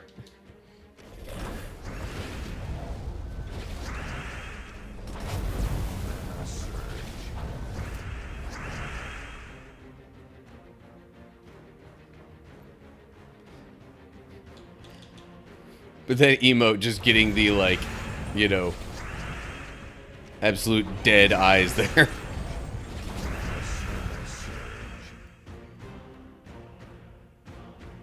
Okay, hold up. Why did I not hear the sound for the thing? Well, that's odd. Yeah, the sound alert was supposed to... What the heck? I have it enabled within OBS and whatnot. Oh, that one worked. Okay, weird. Oh, yeah. Oh. It's all coming together. And then the first one delayed just long enough to come after the... Okay. Wow. It's like Blurpy needed to wake up.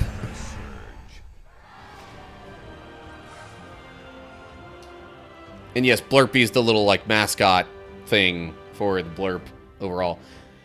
See, now, okay. Having 3 paths here is usually the only time you see one that's 75 miles.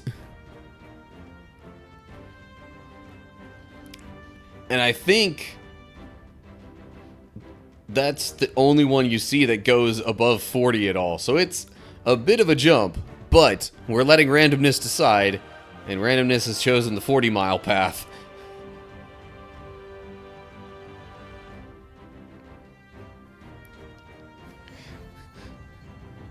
So the emo was me realizing Chad is watching me. I just hope Chad isn't watching me, you know, all day, every day. That would be, I'm not sure how I'd feel about that. Having literally nothing be private.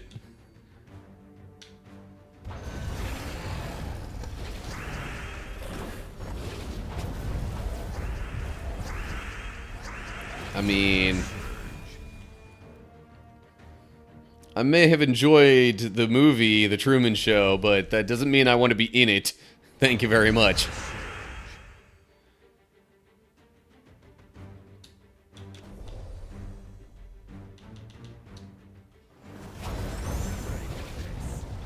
That's why IRL streamers are either insane or not. I mean... There is a pretty high ratio of them anyway.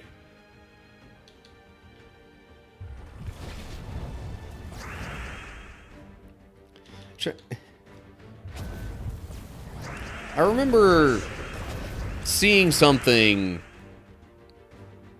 a little bit before I went on my trip that, like, I guess somebody or another got recognized by Kai Cenat or whatever for having consecutively streamed, I forget how long it was, but like they had their stream active and running for like multiple years straight.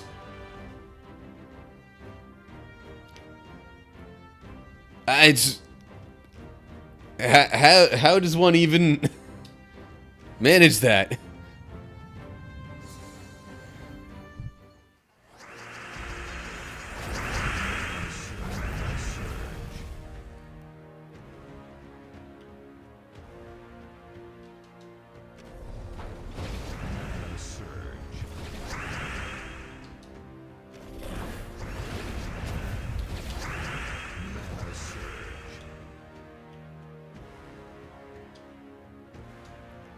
I mean, now I do know some people that, or I know of, I should say, I know of some people that will,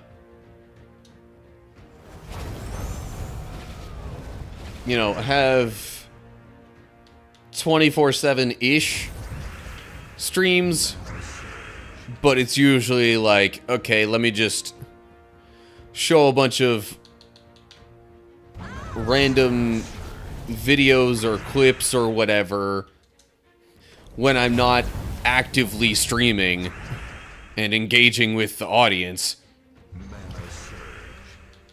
And then I guess, of course, there are the ones where it's, you know, 24/7, but it's, you know, like a zoo or a fish tank or something like that.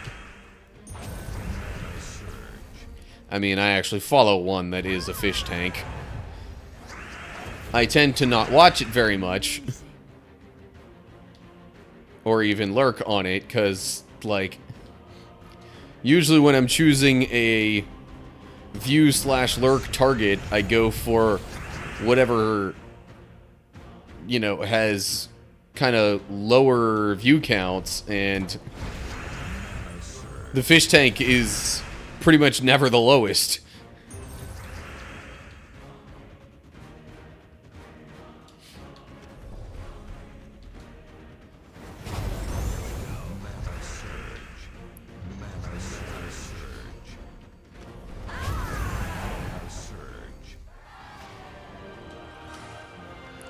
You see, I only got 117 miles from that. The total possible was 120. So I guess I lost like a point, or 1 base point out of the 40 from taking one too many turns. And then because of the 3 times multiplier, then, yeah. I thought I was following Dustin's fish tank. Either Twitch glitched again, or I unfollowed in the process of cleaning up my follow page. Yeah. But yeah, Dustin's fish tank is the one that I was talking about.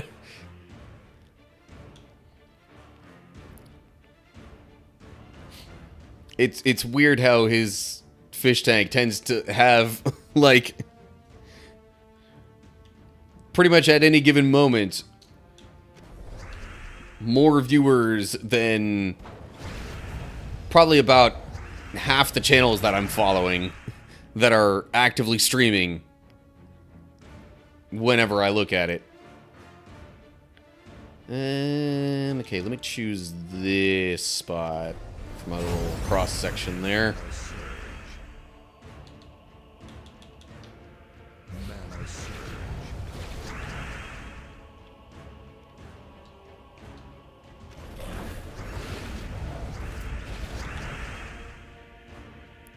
One of those things you can turn on in the background while you do other stuff. Yeah, I mean, I kind of do that with pretty much any Twitch channel that I intend to lurk on. I'll turn the volume in the stream window low, but not all the way down.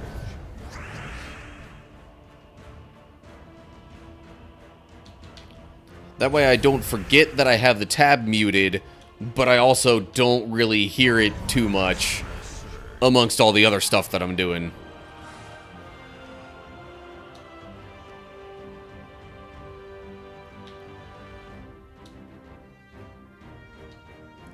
Oh yeah, and if you notice, the levels of these battles are getting higher.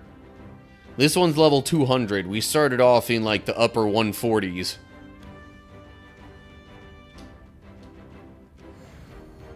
Also, you're getting a lot of even numbers there, Seth. Not that I mind.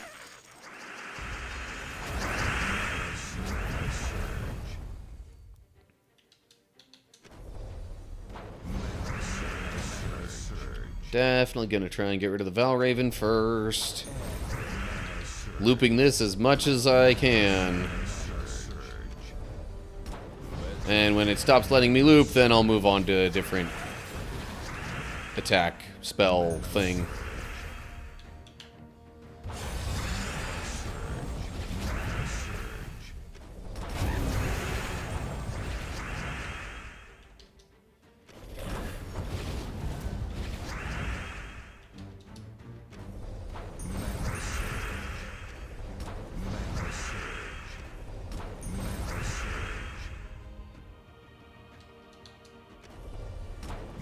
Now I can do this, battle over.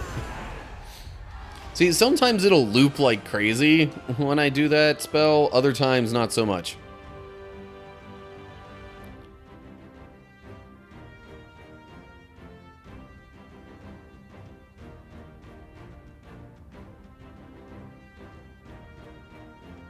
I was like, what is that?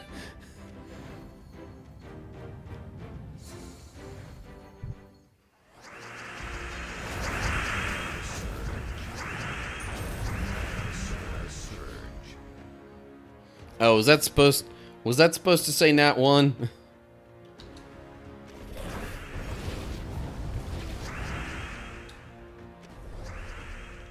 Yeah, this time, I think I'm going to focus on the enemy that uses red. So that way my attempts to, you know, make a bunch of red gems doesn't wind up giving them mana for whenever the loop stops. Like that.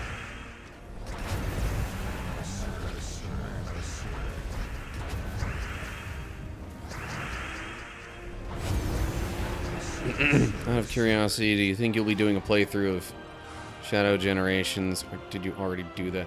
I did not do that. The game is not currently in my possession. I don't know. See, the trouble is I'm working through the Kingdom Hearts series, and I really would rather finish that before I get to something else, because I don't want to interrupt that flow. After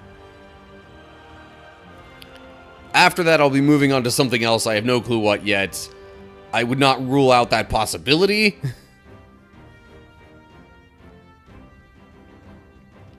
Okay, so does the Nat 1 apply now, Seth?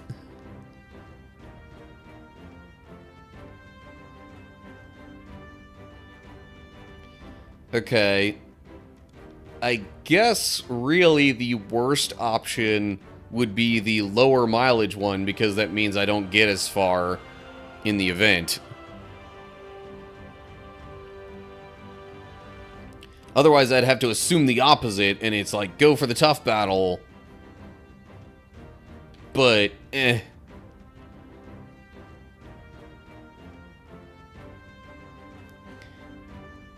unless you're really struggling, easy is generally not the way that you want to go in this event, in my opinion.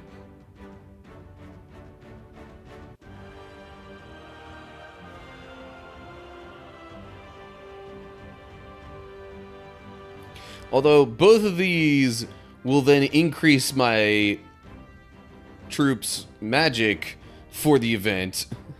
The 35-mile one down here doesn't. That just gives me some glory, which is But still, I will stick with my original interpretation.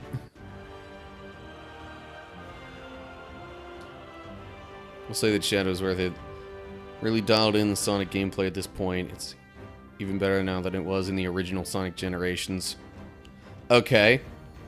I will take that into consideration. However, I will definitely be needing to find a job before I go spending more money on individual video games like that.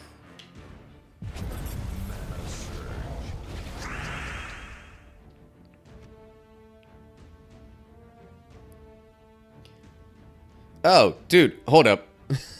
I saw the green.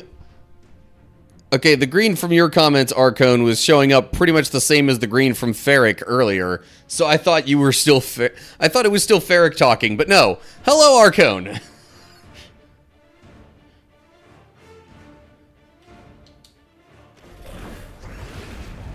Apologies for not reading closely enough to realize that it was you and delaying my greeting.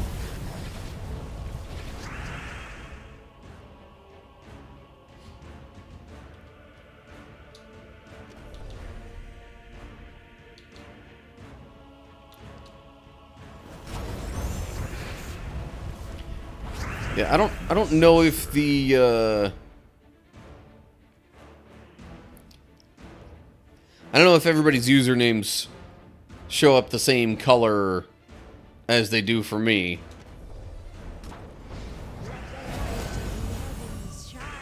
But at least from my end, I just saw the same shade of green, and I thought it was the same person.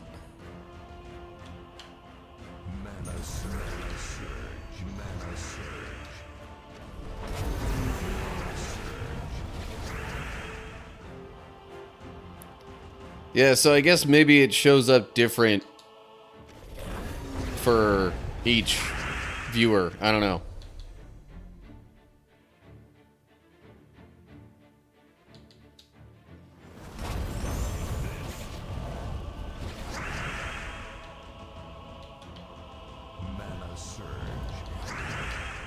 But anyway, hi, how are ya?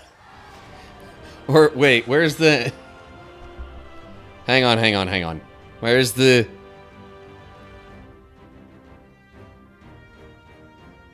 That. Hi, how are you? There we go.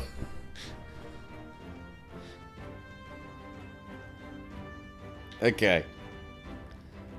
We got two for this choice, and ad break is starting in just a few minutes here.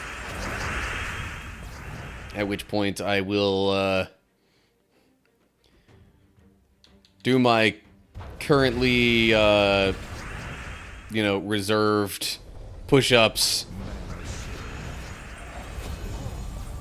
and then show a couple of Sonic themed gifts that I got for Christmas.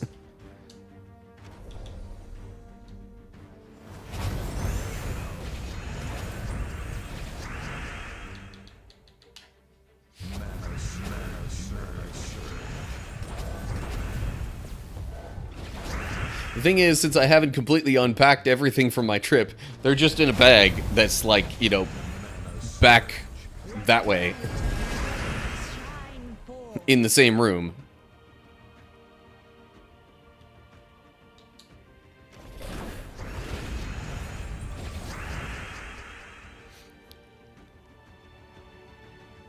Oh, actually, you know what? Correction, it'll be 3 gifts. One of them's an ornament, but it's also Sonic themed.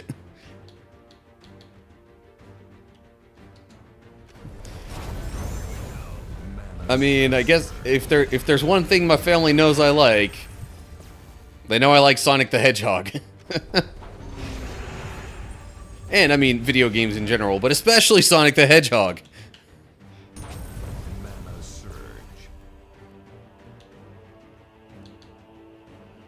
Yeah, I didn't think to put the Shadow Generations game on my Christmas list for this year, because I guess I was too focused on the fact that I could actually make it up there and, ask for somewhat bulkier things, like a slow cooker.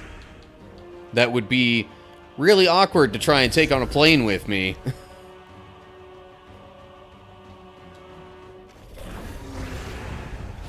And thus I really hadn't even thought to put stuff like that on my list in some prior years.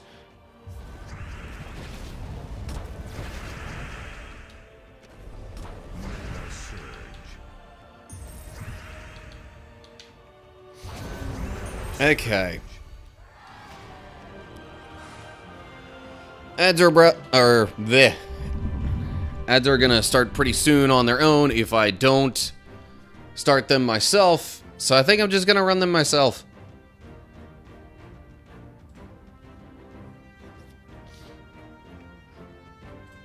As soon as it registers that, there we go.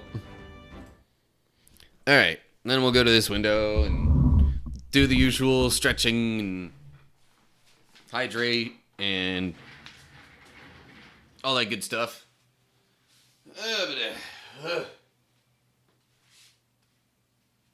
Stretching out again. Especially my arms.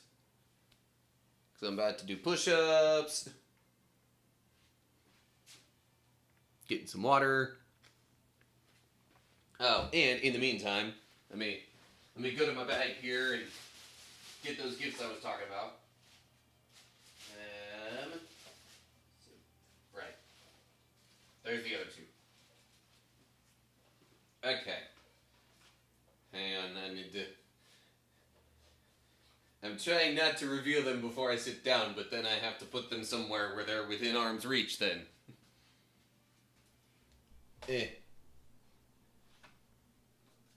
Okay, maybe that'll work. Okay. Push-up time, yeah. So the number was 3. I'll just do push-ups in some multiple of 3, I guess. So here we go. Alrighty.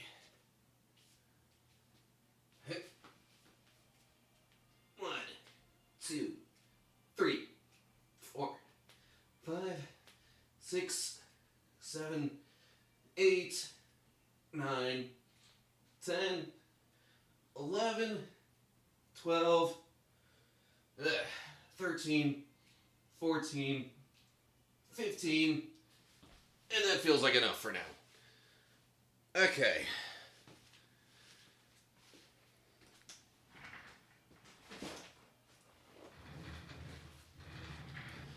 Boop-a-doo. Okay. And unpin. There we go. Now, I will actually change the stream topic for just a little bit. At least on Twitch. Because I'm going to be showing off a couple of my gifts from Christmas. Alright. Item number 1. Trying to make sure I stay in frame here. Item number 1. My one sister got me a Shadow the Hedgehog, like, I think it's technically a little Squishmallow brand thing. Little plushie. And I was pretty quick to remove the, like, kind of plastic tag on there. So, for some reason, the urge just came upon me to want to, like, toss this around. At least on Christmas Day. Okay. Let me toss that aside real quick. Well, now it's on the floor. Hang on. Dim angry eyes, yeah. I mean, it is Shadow.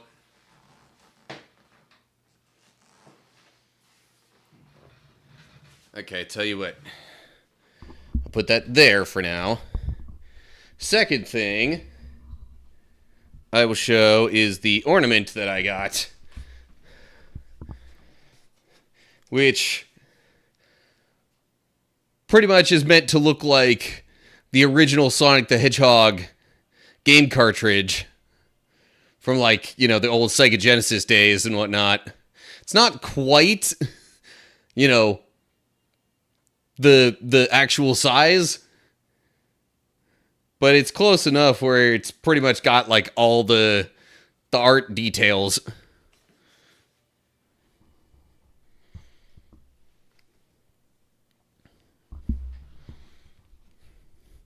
It's missing the not for resale label. Yeah. Was that on the cartridge itself, though, or just on the, like, game box? I guess that would have been on the cartridge itself. Anyway. Alright. And last but not least, my one sister is really into Funko Pops. And so she also likes to get them for me. So she got me a little, I guess it's supposed to be like 8-bit graphics style Tails Funko Pop. I thought the whole 8-bit aesthetic to it was especially interesting. So yeah, those were my Sonic-themed Christmas gifts this year. That makes 2 Funko Pops in my collection. The other one being Sora from Kingdom Hearts with the Ultima weapon.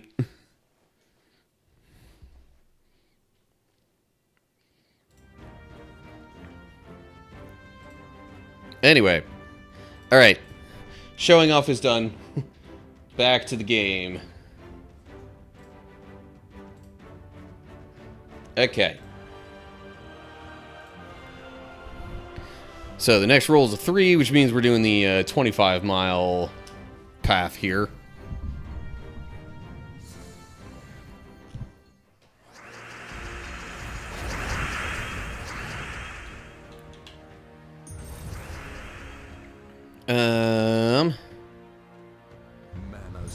See, now I'm trying to think if there's anything else I wanted to talk about, because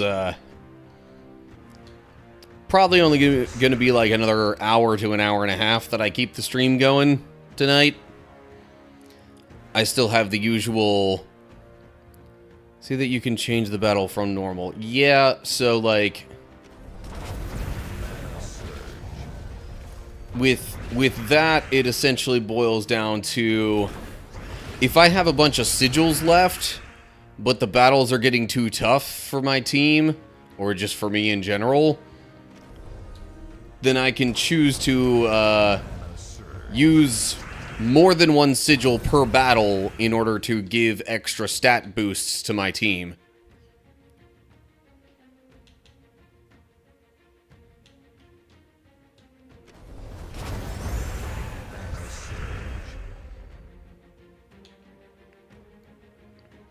For the most part, you don't want to have to do that, but occasionally, if you're, you know, making a lot of progress or doing a ton of battles in a particular event, or you're just newer to the game and don't have an especially good team for the event, then it at least doesn't leave you completely hard stuck just through sheer, like, kind of uncontrollable circumstance.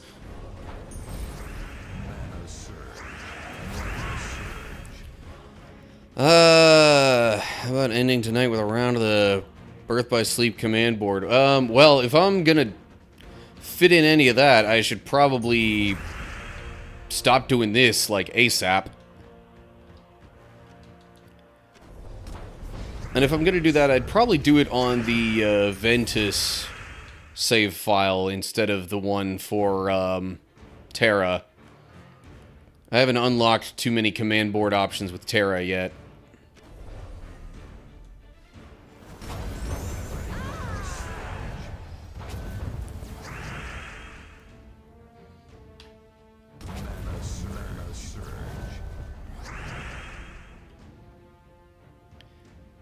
But, like, really there's, even after the Journey event, there's still more stuff I could do in this game. So, like,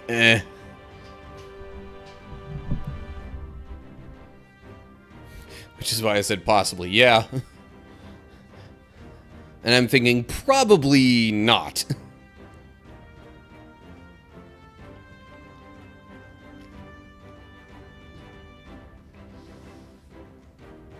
Okay, number 1.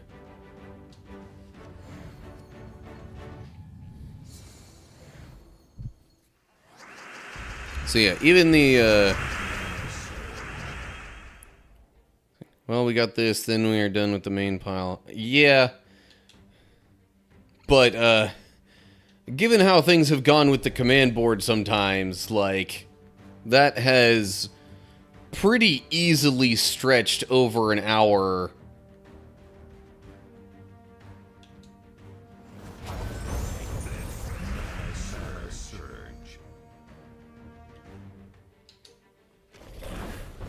And with there only being like an hour or so left in the stream, I'm thinking it's probably not going to happen.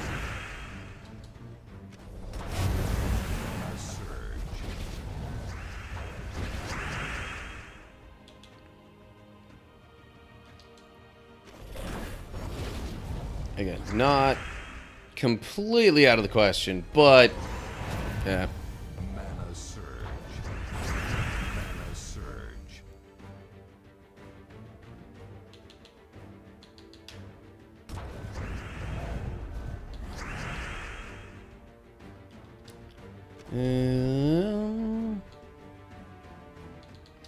I didn't mean to go over that far. Oh well.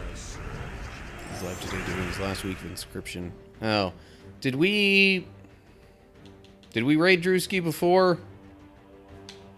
Was he the same one that was playing Inscription?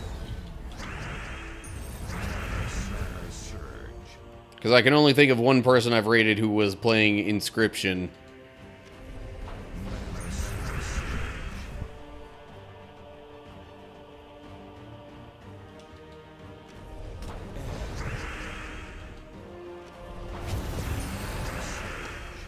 Okay, so yes, same person.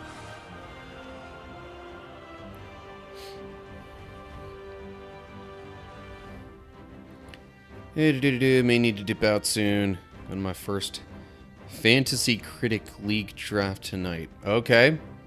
Yeah. I mean, shoot.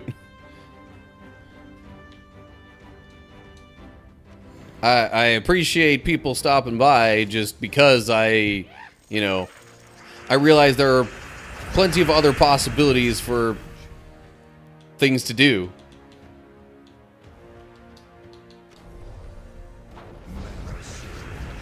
Maybe not all the time for everybody, but still.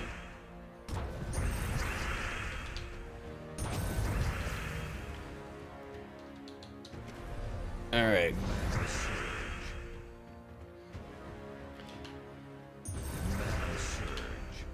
So I was thinking I would ever so briefly and very generically get into thoughts on some, like, I don't know, goals, I guess, for lack of a better word, for this year.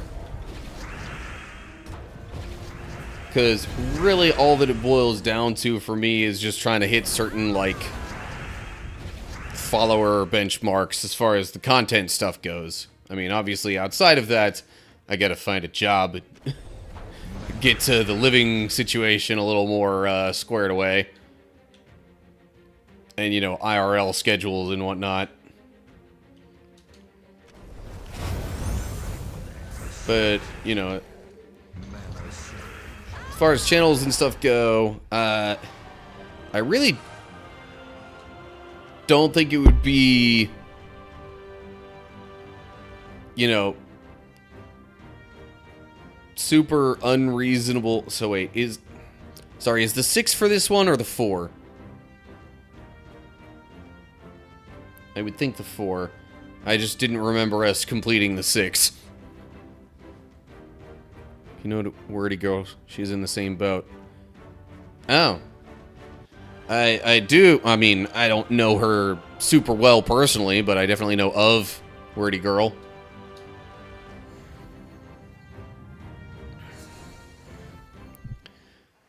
Yeah. So who knows? Stream schedule and all that kind of stuff could be subject to change based on job changes in the future.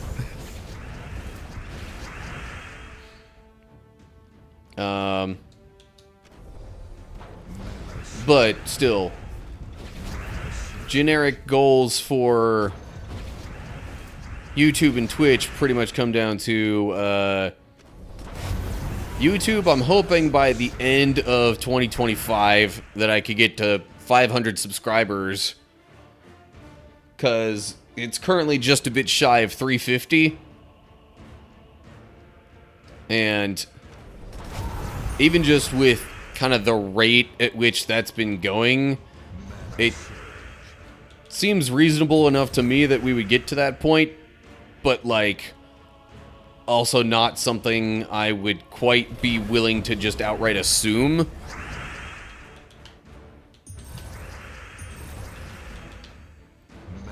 And then for Twitch, I think we're pretty well on track to get, well, again, by the end of this year, end up having over 300 followers.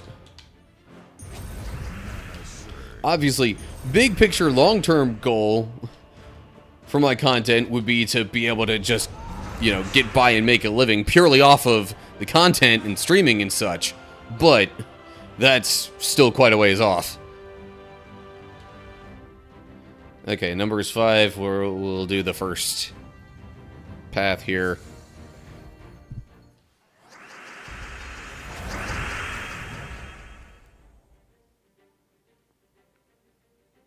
Two is the next one. Okay. Hit send too early.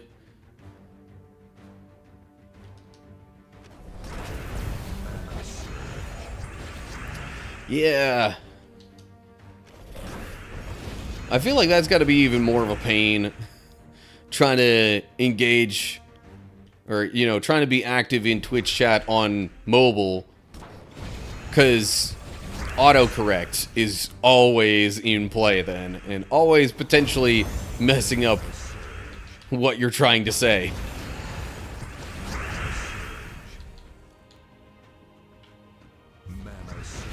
You know, using a regular keyboard, it's just a matter of your own typos, but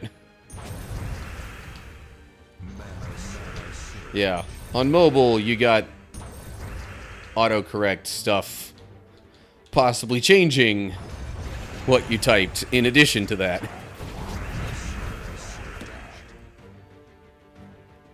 I'll get in touch with you soon about Shards of Atlantis. Love to keep you on for the next season of the campaign, but I can make work if you have to. Yeah. Okay, yeah. I've been looking forward to that getting, you know, up and running again for a while. I realize, you know, life has happened and multiple things have delayed it. But yeah, I would definitely like to continue to be part of that if it is at all possible.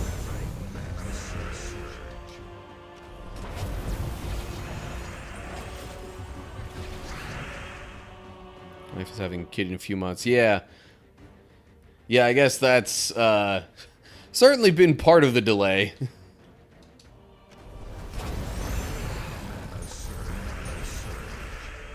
Wrong click makes my keyboard ads. Yeah. That's especially the case on mobile. Just a slight little wrong letter that you didn't mean to type, and then suddenly, you know, it wants to think you meant a totally different word. Didn't want to start back up and suddenly have to go on hiatus again. Yeah. That's fair enough.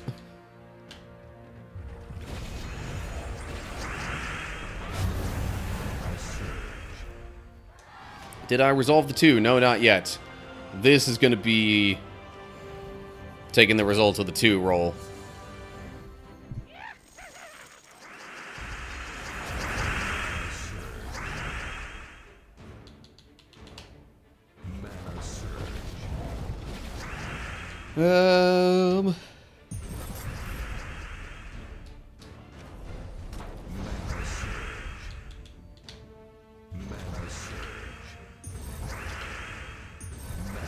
Let's see if this thing will let me loop the red gems very much. Eh. Okay, whatever. Actually, I probably could have done that one first. That would have gotten rid of the Valraven too.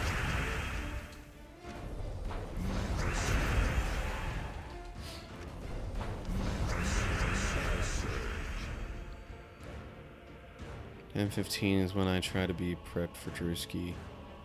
Goes live anytime between 10 and 10:30.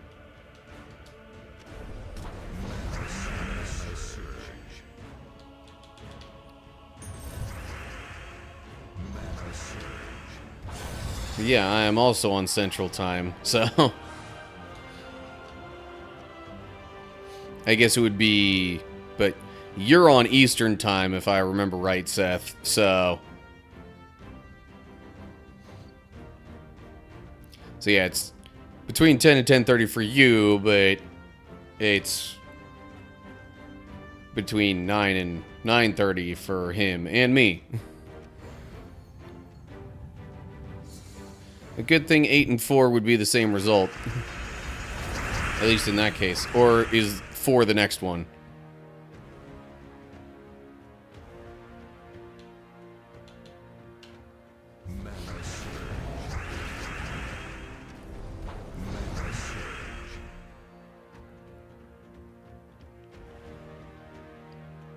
Read the D20, then read the D6. Ah, okay.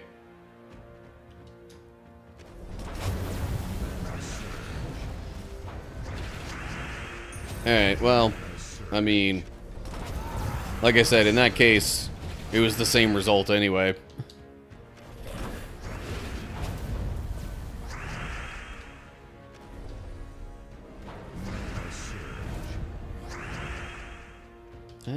Let me do that. Yeah.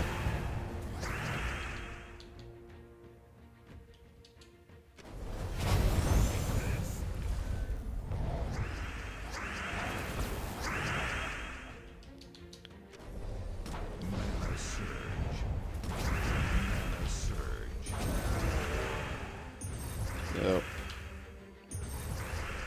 apparently, while I've been gone on my trip, Texas has been kind of on the warmer side, even for Texas, for this time of year. But now that I'm getting back, it looks like things are supposed to cool down a bit. Which will make it feel pretty much like it did when I was up in Pennsylvania. Minus the slight bit of snow that fell while I was there.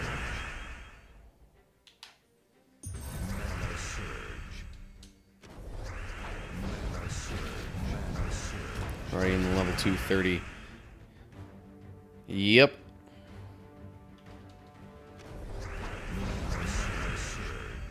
It can go up pretty quick, especially if you end up taking the more difficult option each time.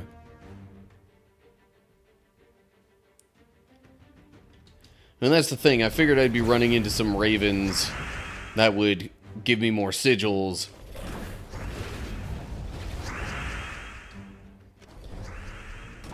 So that was a big reason why I figured odds of having enough time for the command board are not exactly very high.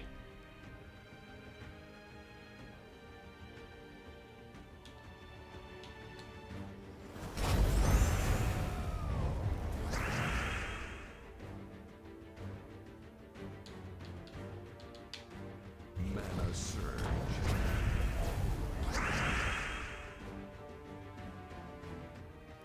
Yeah, I mean, it usually happens that, you know, you get a Raven and then you don't for a few battles, and then... Like, sometimes it'll kind of, you know, fluctuate the frequency a little bit.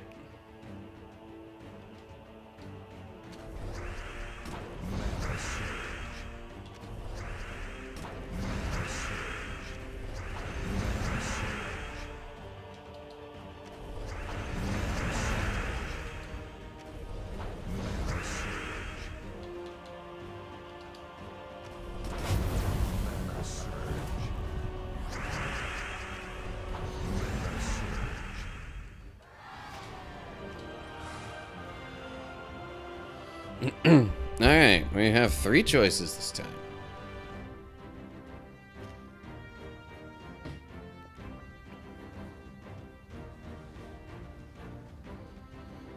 And 5 would give us the high mileage option.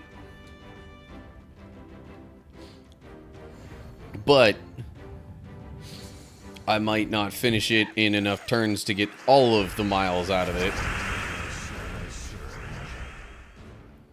In fact, really the best chance of that happening is hoping you get a loop with the, you know, journey captain troop thing.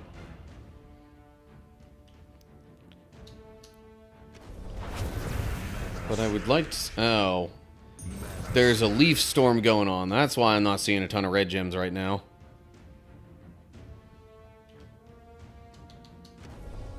Well, none of them use red, so even if I... that's a problem, though. A little bit of a problem, at least. All them being submerged like that makes Tauros's... I don't know how you pronounce that. Taurios? Taureus? I don't know.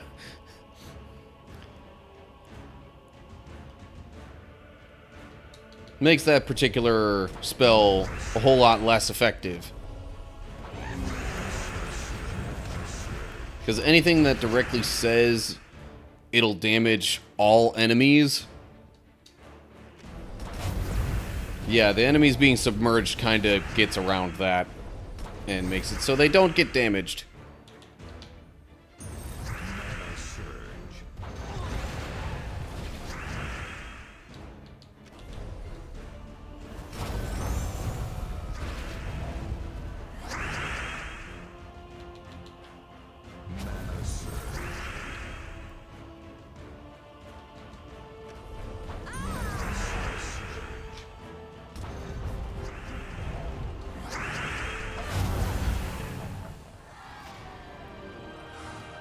Yeah, I got the full 225, alright. Wasn't totally sure it would happen that time. Nat 1. Well, guess I'm doing the lower mileage one then.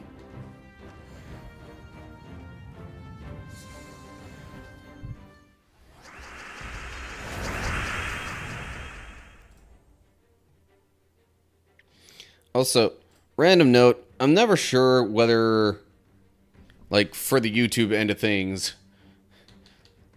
like, while I'm live, I'm never sure if I should have the top chat or live chat option showing there, like, visible to me.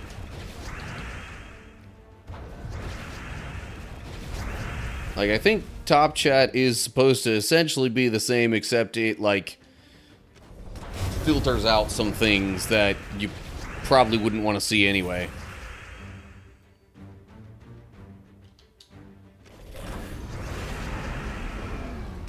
I mean, if I look at the explanation, some messages such as potential spam may not be visible. Meanwhile, live chat shows everything.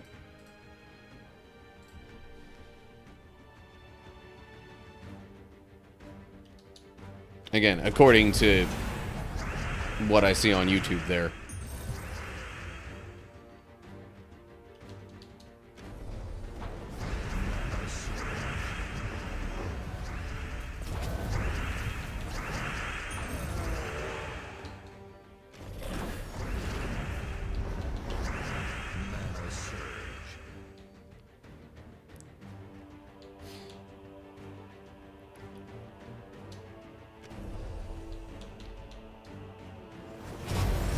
Oh yeah, by the way, another random little thing that I have in mind, content-wise. Now I realize I have played Kingdom Hearts 3 on my YouTube channel before. I have not on Twitch, though, so I'm thinking I'll circle back around to it anyway, even, you know, after I play the other Kingdom Hearts games in the collections. However, I'm wondering if maybe, like, say one channel or another hits a certain benchmark or some other crazy positive thing happens with my content, and, you know, maybe then as a reward slash thanks for that, I will end up playing Kingdom Hearts 3 on critical mode.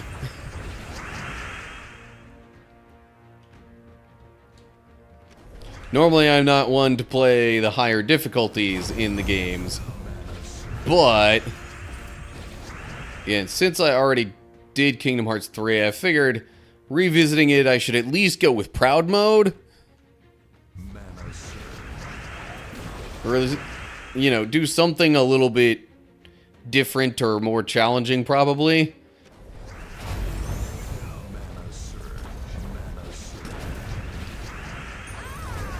Of course, I'm not sure how long it'll take to get through the rest of the series before I would get to Kingdom Hearts 3.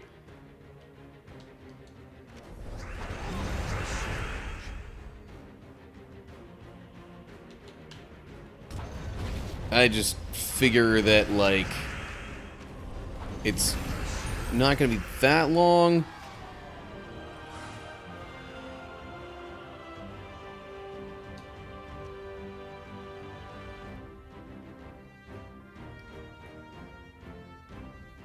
Okay, hold up.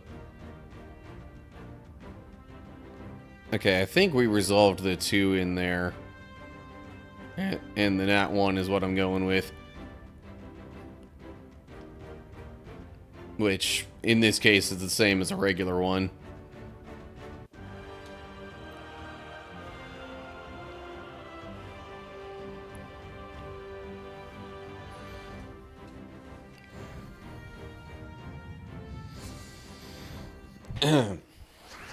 Which also got a regular one. Okay.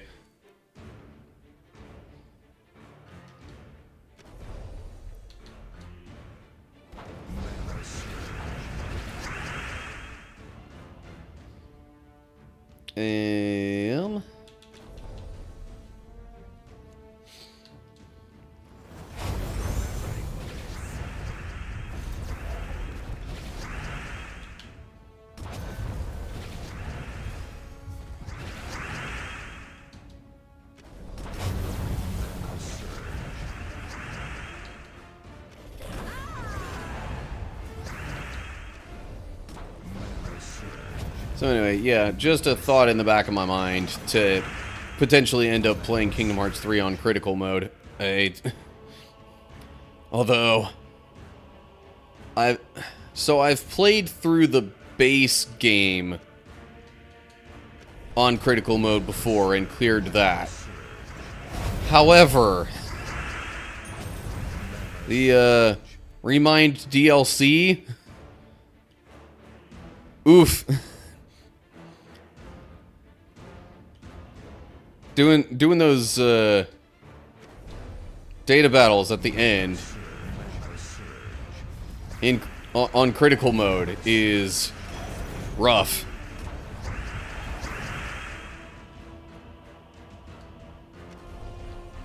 So I pretty much just stopped my playthrough there when I tried it before.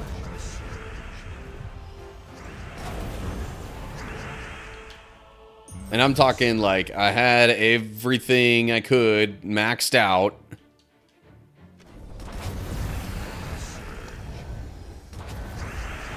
Jeez, Lou. What is going on with this battle here? Ah, crud. Well, okay, that doesn't help when I miss skull matches and stuff like that.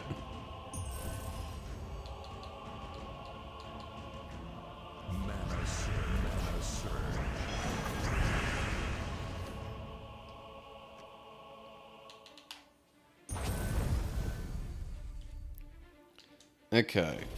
There's one enemy down. There's another enemy down. Oh.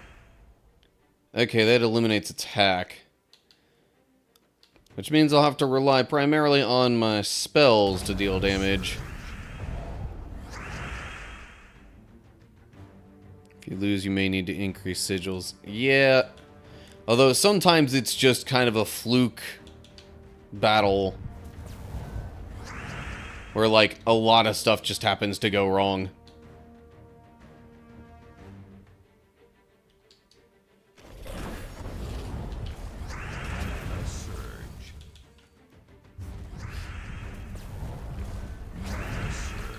Okay, I know I said I'd be relying primarily on spells for damage, but I wasn't gonna just ignore that skull match there.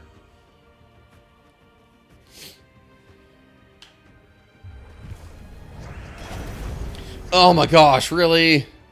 And they managed to summon another troop. Great. And I missed a skull match down there.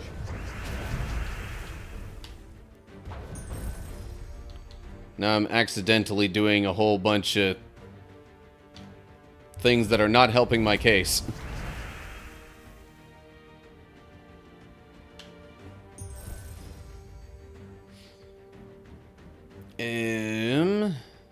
Let's go ahead and do that.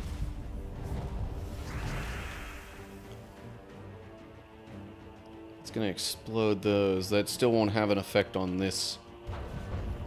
I'd rather not take that skull damage right now. Yeah. Ooh, hey, I got another troop this time. Yay. Because the portal gems are still a thing.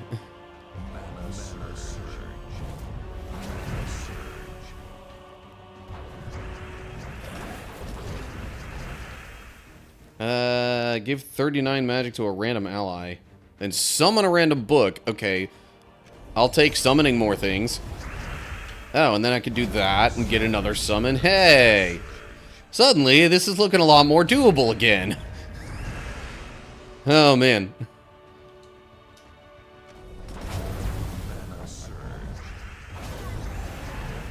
Ah, no. King Stormguard fled in terror. Okay, but I win. Huzzah. I'd still rather wait until I lose before I fully increase the sigils. Or before I make any decision to, because, like, if I use... It's like an extra one or more per battle. So,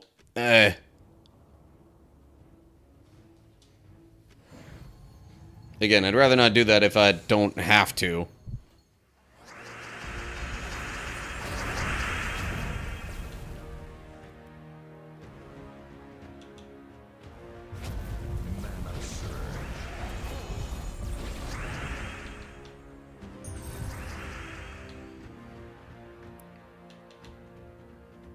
And again, sometimes it's just sort of a fluke set of circumstances in a given battle. Or you end up facing one team that's just particularly tough.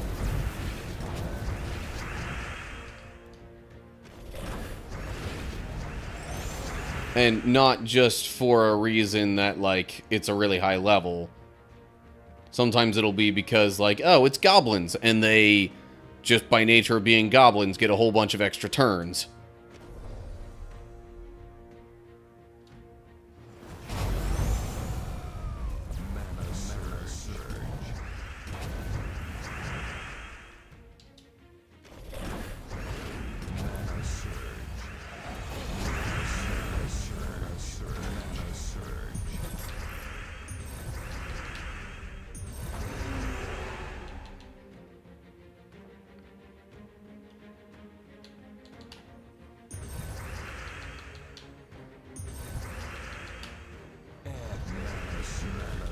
Well, shoot, if I can keep getting extra turn moves like that, it's gonna make things a lot easier. Especially because, at least for Tauros and King Stormguard, both of their spells, or the damage from their spells, gets boosted by their other stats.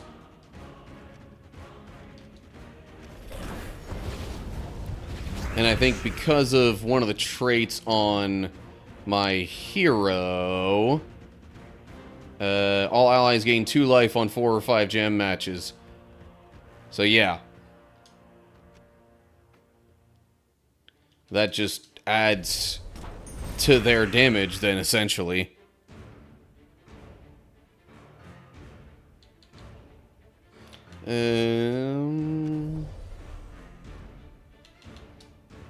There we go. Well, there goes my hero, so no more of that. But I do still, by way of this trait here, the third one specifically, give 4 attack to all red allies when matching red gems. All of my allies use red.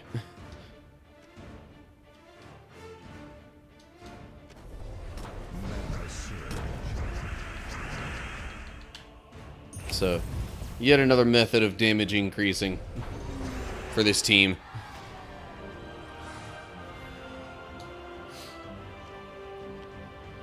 Okay, 3 options here.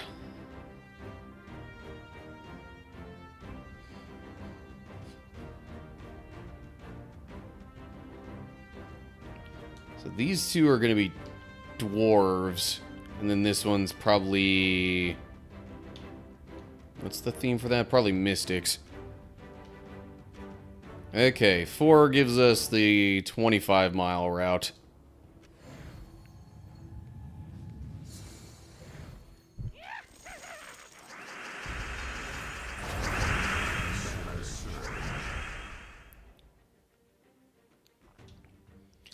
Alright, to try and get rid of the Valraven a bit sooner...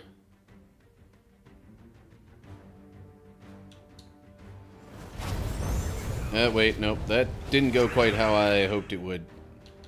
I was hoping that would move the Valraven up another spot instead of down one. Well, phooey.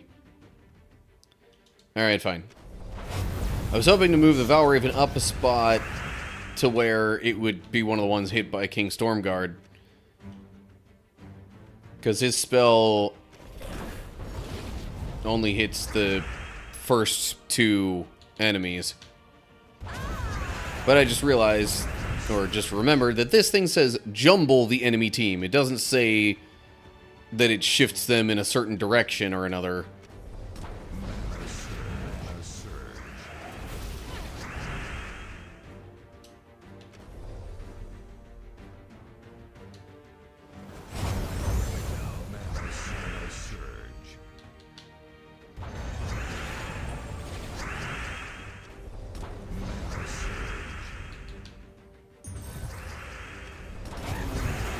That probably wasn't totally necessary, but oh well.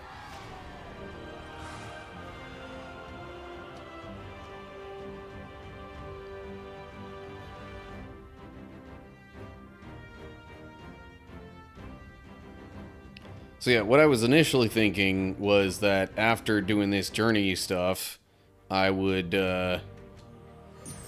just kind of chill and do a bunch of these bounty battles.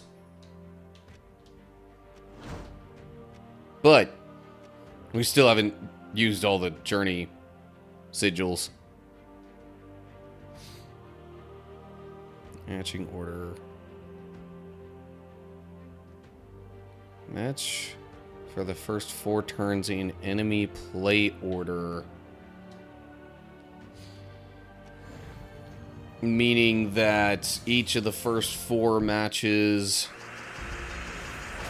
I have to, if at all possible, match. Yeah, so like match 1 has to be, in this case, either purple or brown. Match 2 has to be blue or red, and so on. And because I don't want to have to worry about these skulls in the meantime, I'm going to do that instead. So now it's red or green. And the skulls are still there. Doggone it. I'm trying to, like, work my way around doing that, but also, like, not just leaving myself open to an attack.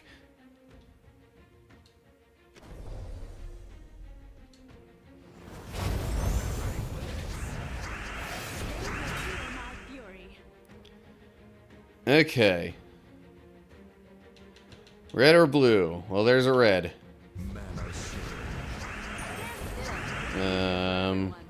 So now it can be red or green. Actually,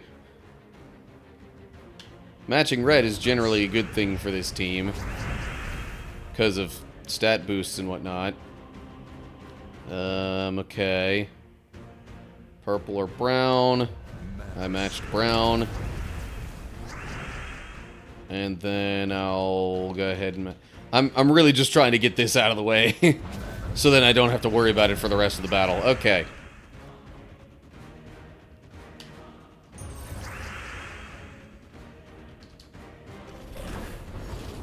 Now that that's all taken care of, I will proceed as normal.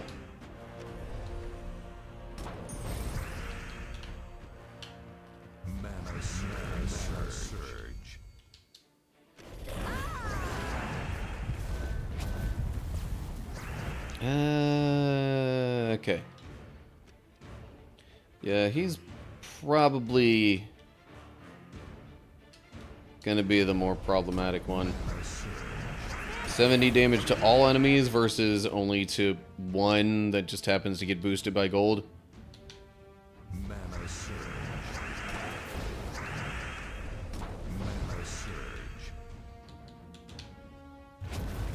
Ouch. Of course, skull matches are also a big problem. Okay. Kaboom. Alright.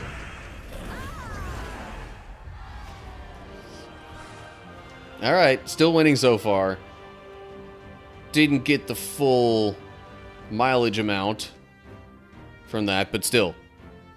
Task for the next battle. Magic color that is in a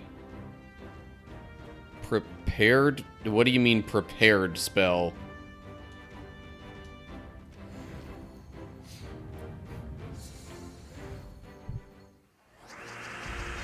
And is it just a prepared one on my side or on the...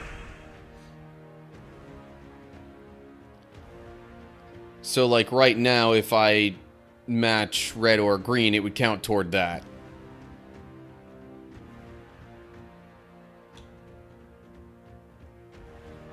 Because my hero uses red and green, and that spell is ready to be used. That's my understanding. Mana surge.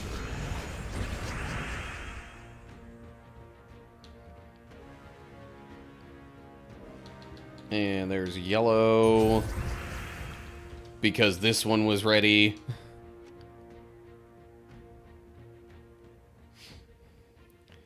And honestly, at this point, it might just accidentally happen a couple of times along the way. Or without me completely focusing on doing that, it might happen a couple of times along the way.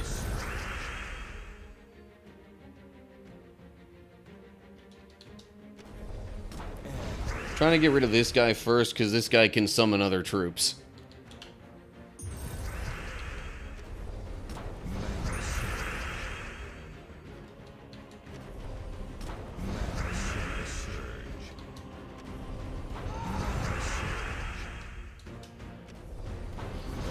Now I'll go for this guy, just because he uses red mana. It's being real nice and letting me loop this a bunch right now.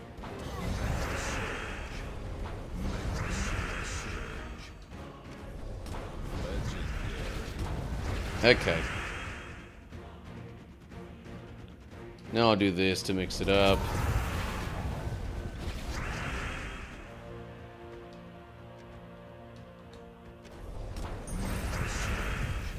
And boom. Okay.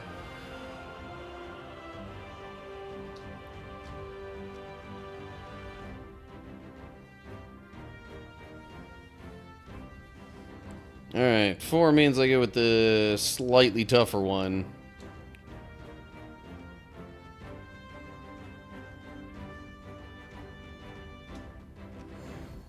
Three left, but Raven possible. Yeah. Raven definitely possible.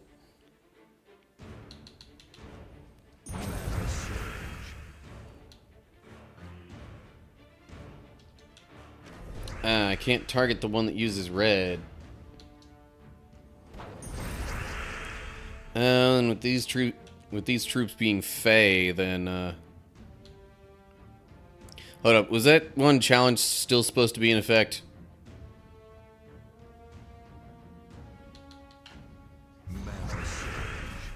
Okay, well there's one.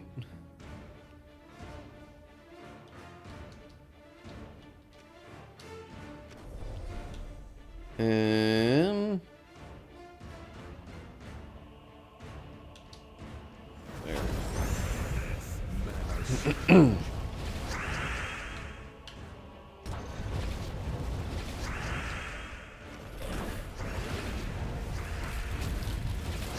Okay. That whole being frozen thing was gonna turn into an issue. Potentially. But it didn't stay like that, so no big deal.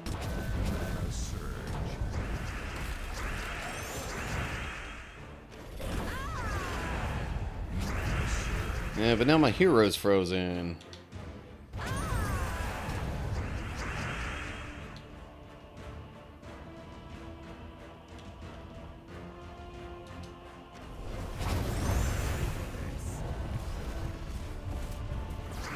Okay, so we're just having different tasks at different times and not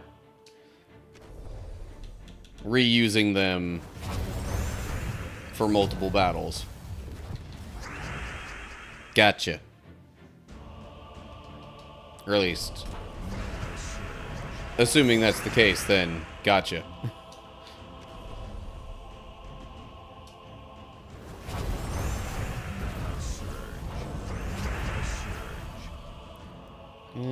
Great. Hero's gone. And I left that open.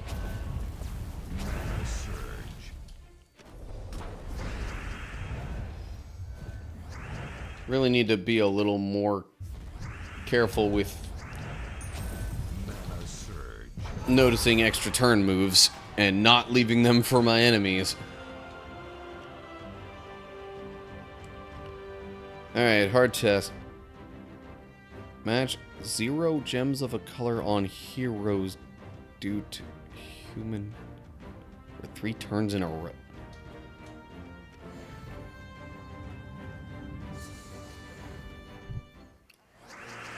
Okay, so 3 turns in a row.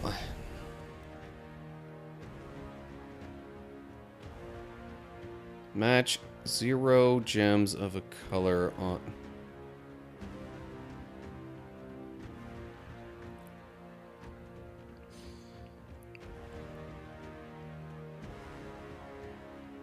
Okay, well, I mean...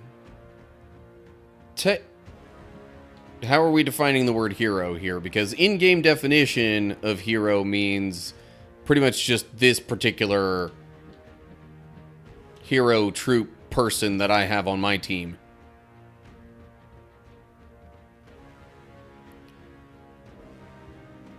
Okay, you're talking all allies. So so the goal is... Yeah, well, again, I'm trying to clarify because in-game definition probably doesn't mean the same as what you were saying.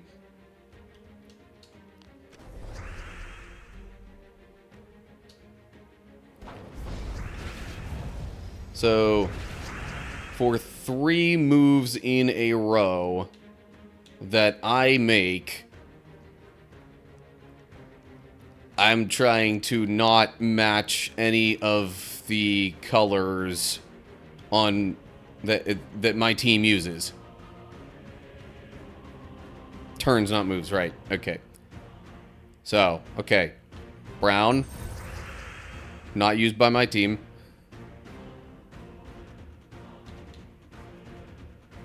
So, like, if I do that and it causes an extra turn and then I just use a spell that ends the turn, does that still count? Like, toward the goal? Okay. Just checking. That makes it a little more manageable.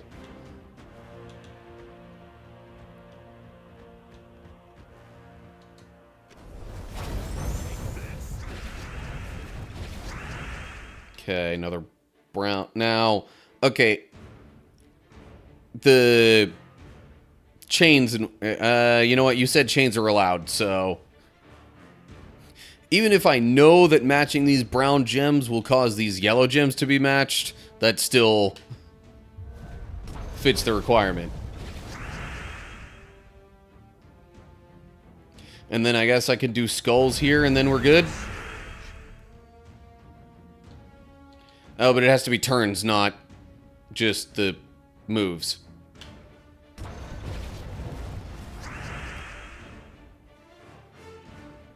Now I'm trying to remember. Was that all 3 turns?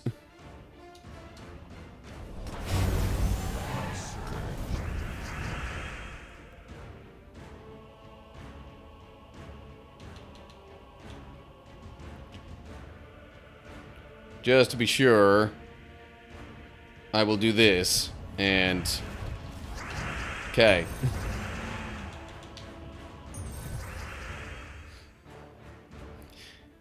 Now we should be even extra in the clear. I think I am in the process of going through another consecutive turn that would fit that description. Of course, this turn's looking like it might just end the battle.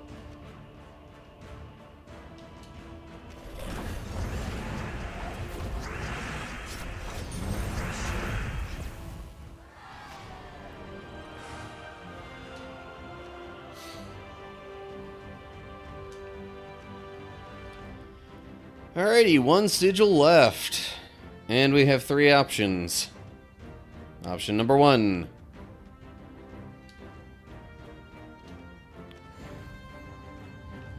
Will there be a raven? Yes.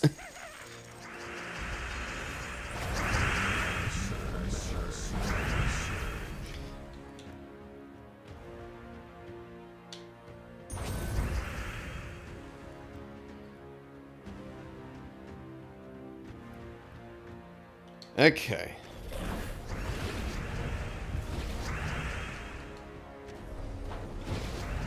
Mana surge. I mean, I could try less to actually, you know, clear the Raven out, and by doing so, maybe let it get away.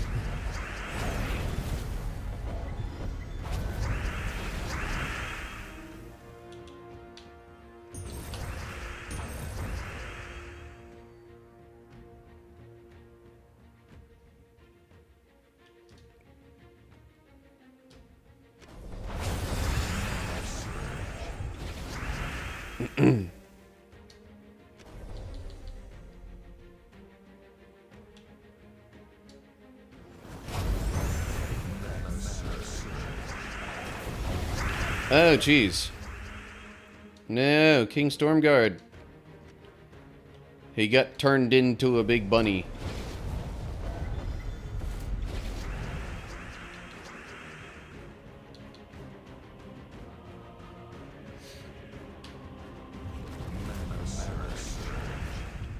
Granted, at least the bunnies can still kind of do some things.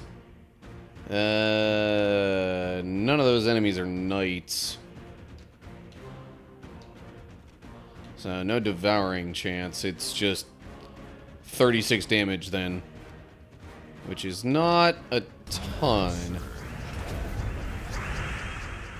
Definitely the lowest possible amount of damage from any of my troops. Well, shoot.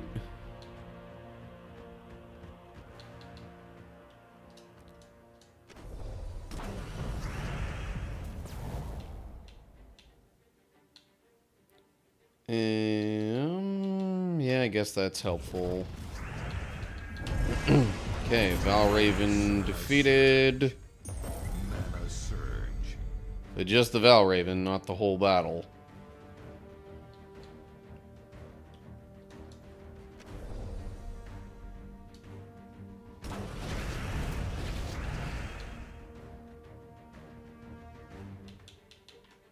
Mana surge. And I gave them a skull match. That was not a great idea.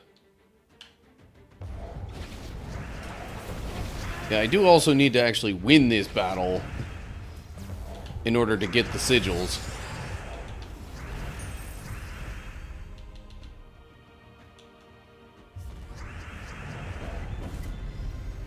Dagnabbit. Oh. And they also just got transformed. It's a potentially problematic transformation, though. Mana surge. Oh, and we have ads. Jeez.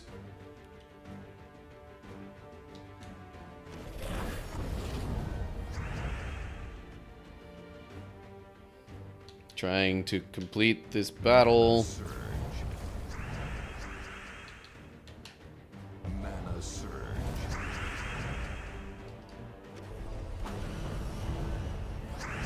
Was not ready for those, yeah.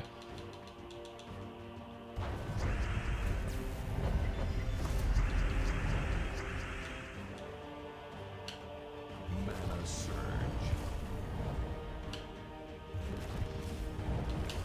Okay, that helps. Mana surge.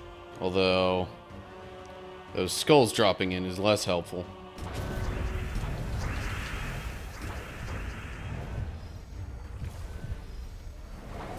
Ugh, jeez.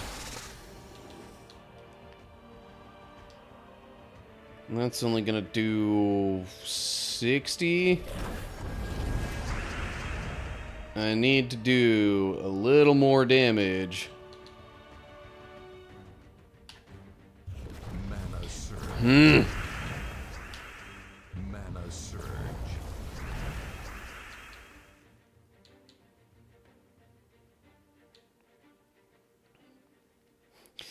This is a close one.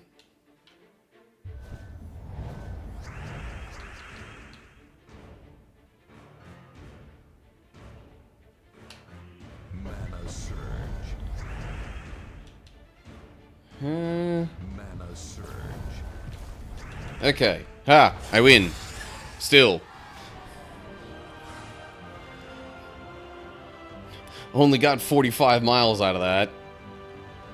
Out of what would have been as much as 75.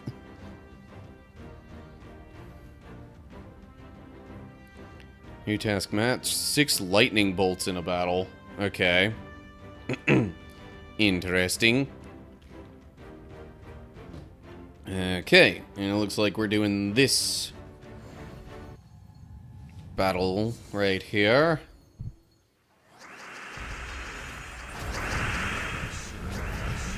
Mana surge.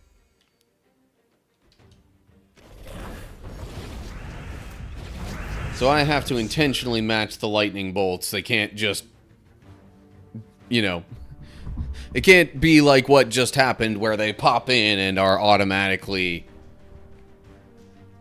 there and matched up with each other. Okay, great.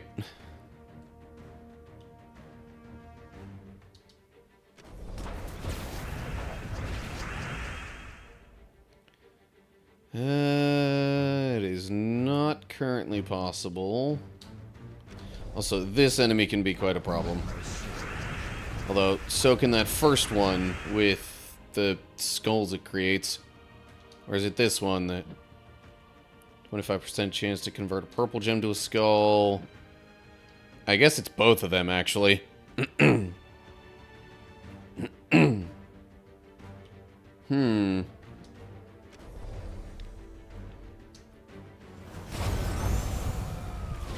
and then it's like, I want to try not to make too many lightning gems explode, but they're doing that all on their own.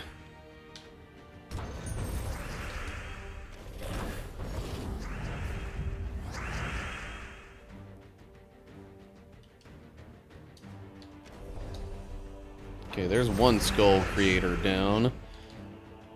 Lightning gem. I finally matched one.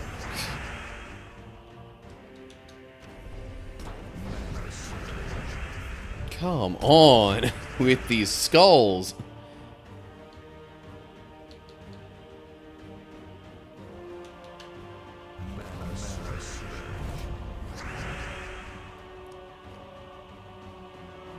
Have until the end of this section to do that. Okay, so if I move this yellow gem over here, does that count as 2 being matched?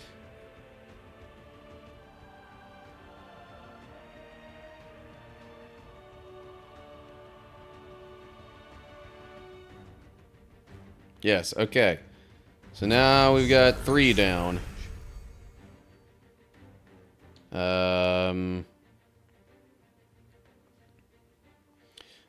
Okay, just to get rid of that dude in the last position. Oh, hello. 5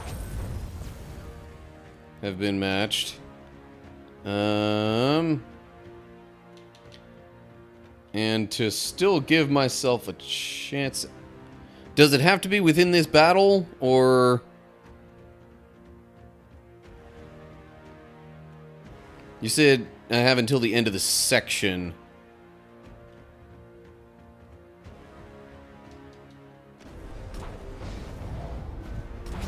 Uh-huh. There we go. Mana surge. Mana surge. Critical hit. And now we'll do this. I win.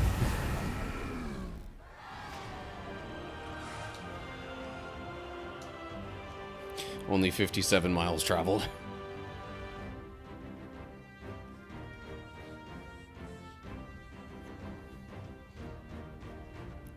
So if I didn't complete it then, it would have reset and just gotten pushed to the next battle. Like, the whole 6 matches. Or 6 gems. 6 lightning gems. Anyway. Okay, no Raven.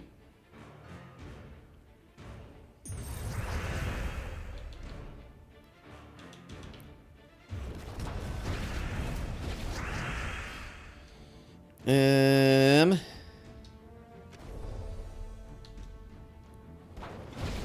jeez.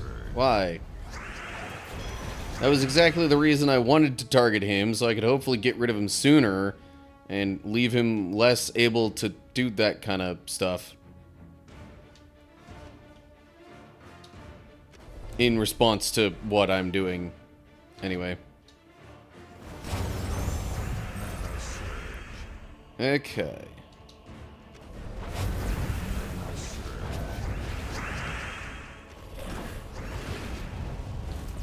Skull match.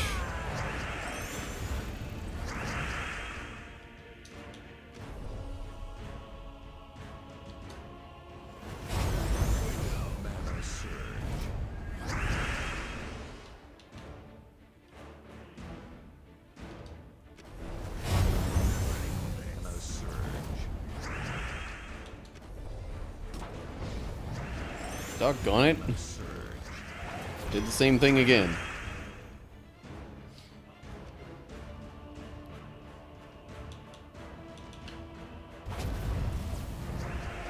Did the same thing with me making the red gems and it benefiting the enemies. I mean...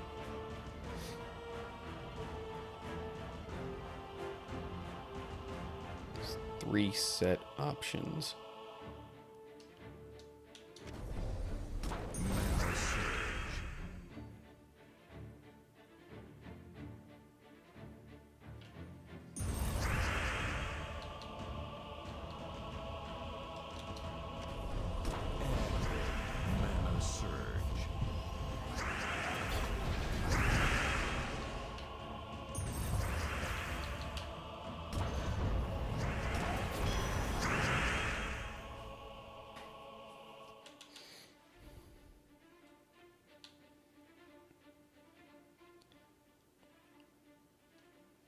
Yeah.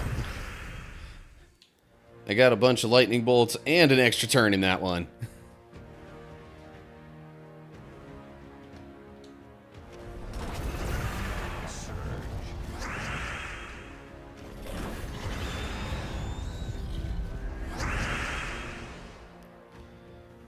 Yeah, it sure seems like it.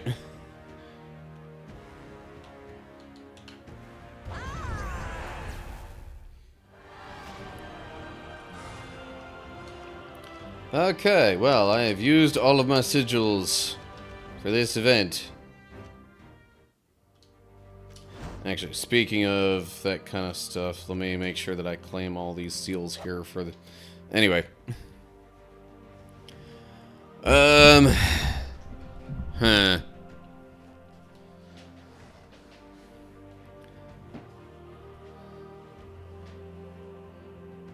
So...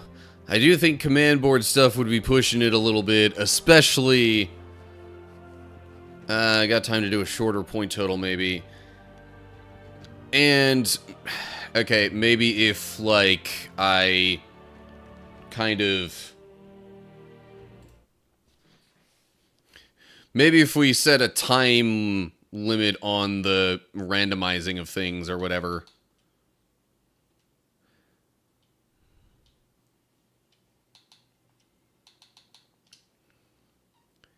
But, okay, let me...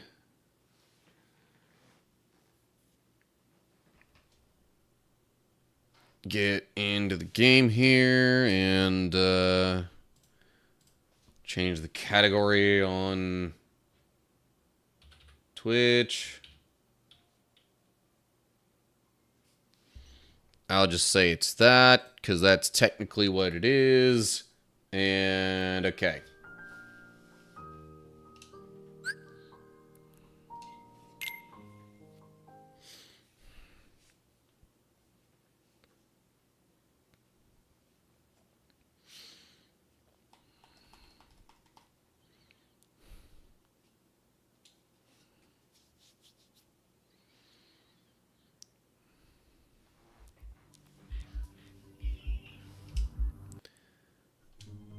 So,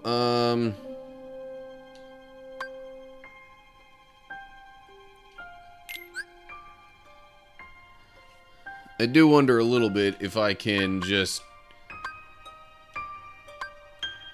hit continue on this one and, like,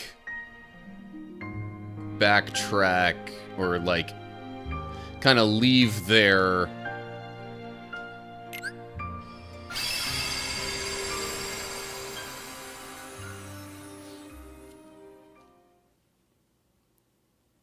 Because that one that said the arena was actually an earlier save file from this one that I'm currently accessing. So then if I go to the world map from here... Okay. Go to the Mirage Arena.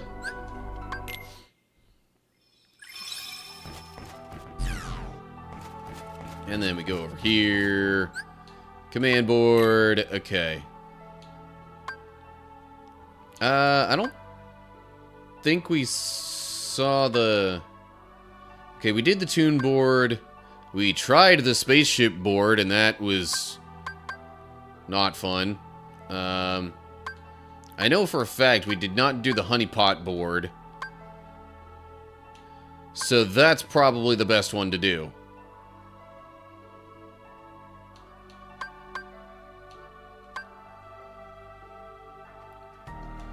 Royal board is the lowest. Oh, okay.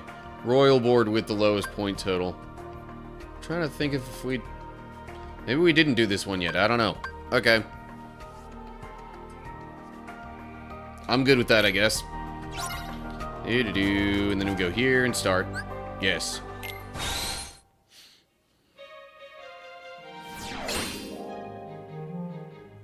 Oh, yeah. I personally did this board before, but...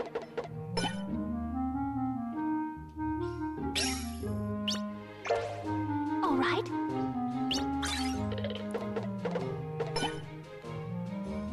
I know we did it, and it has what I was wanting, so... Okay. I guess that works. Usage of cards is random. Ready? Alright, well... Then which way are we going?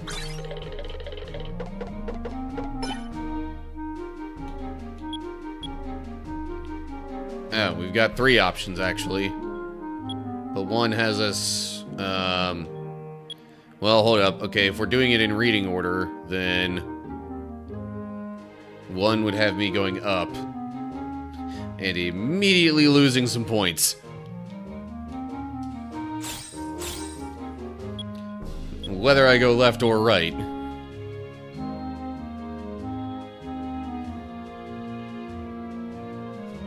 Okay, going left.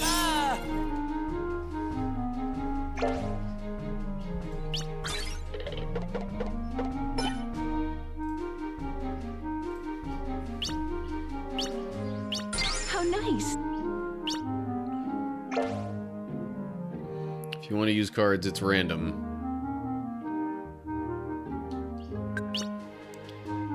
Yeah.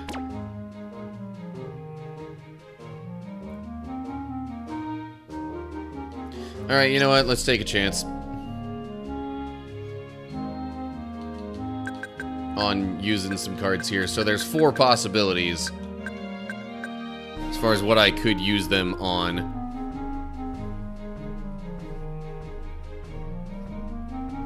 Okay, and we got the stun option. No? Sorry, misread the order. It said 2. Oh, okay. Which means we're doing 2 dice. Okay. I got Arrow, Blizzard, or Kiraga. Let's go. Arrow. Ta-da! 2 dice is somewhat helpful in this situation anyway. Well, maybe. Depends if we go left or right from here. Okay, 4 has us going right. But now I could go right or down. 2 would have us go down. We're getting all the bad results so far. Come on. I mean, except for the rolling the dice. The 2 dice part. Nat 20. Okay. Which means I could choose. I choose to go down. And now we've got left or right. And I don't care so much which one of these ends up happening. 5 sends us left. Okay. I will place a command here. Specifically... Tornado Strike, I think. Nice.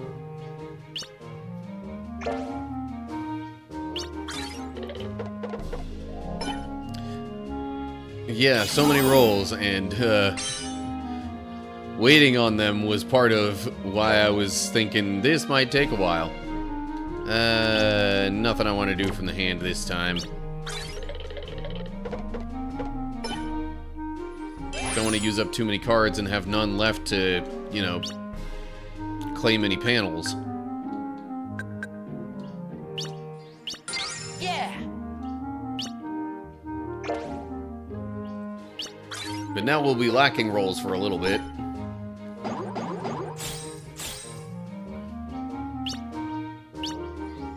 How nice.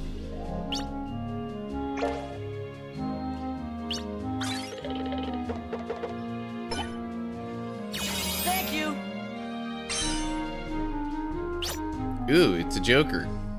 Ah, And then I immediately end up giving some points to Cinderella.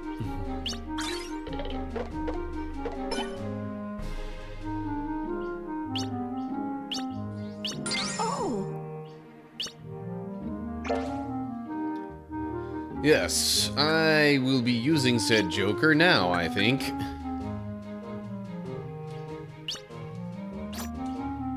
yeah. Panel capture, ooh. There's the arrow command. And acquired the panel. Okay. 1, 2, 3. I don't have enough points for that.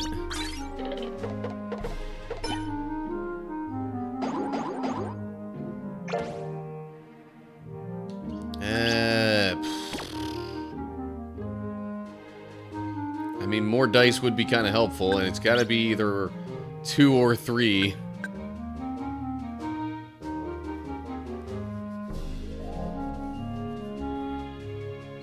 Yeah, I know.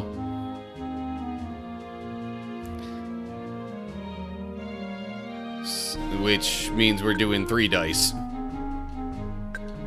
Even number in this case equals 3 dice. Well, I kinda already committed to it. At least I'll be getting 1 more card.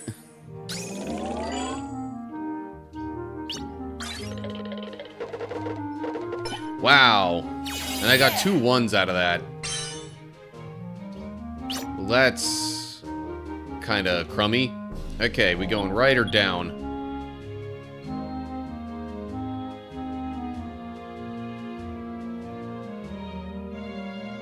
One would send us to the right.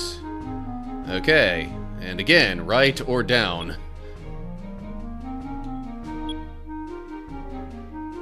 For doggone it. That sends us down.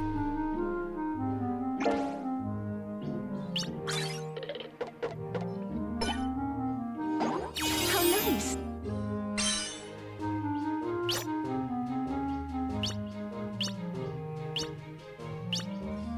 Oh,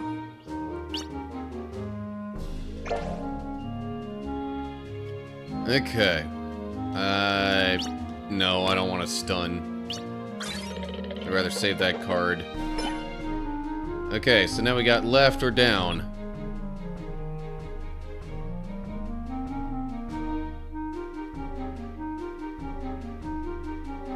I do wonder if the background music will get copyright hit on Twitch. Okay, so now we got left or right.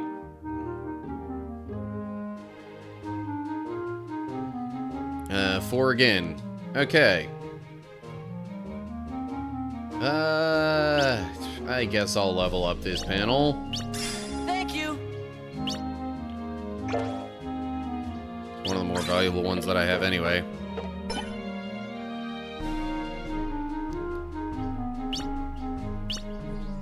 How nice. Yeah.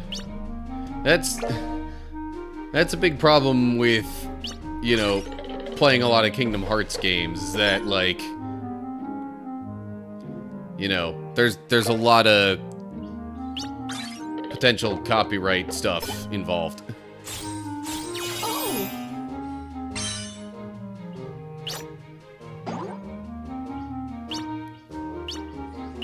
how nice. Alright, well, at least going around this way, I should pass through all of the checkpoints that I need. Nice command card, sure. We'll go with Slot Edge. Thank you.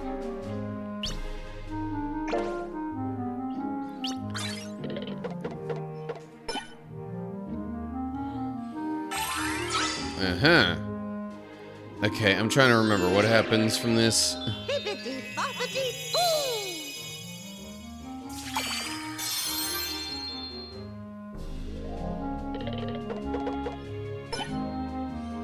Oh, Okay.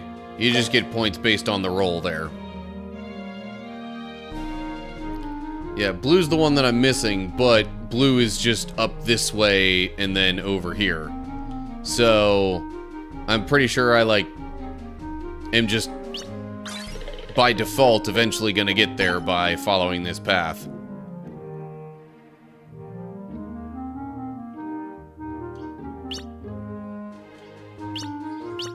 Nice. And I am out of cards. Yay. That being a very sarcastic yay, of course.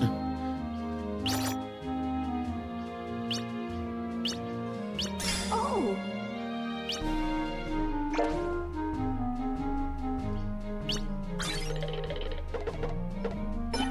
1, 2, 3, 4. Thank you. There's the blue checkpoint, and Ah, of course I land there.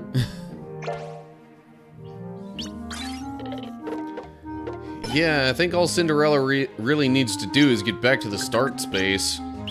how nice.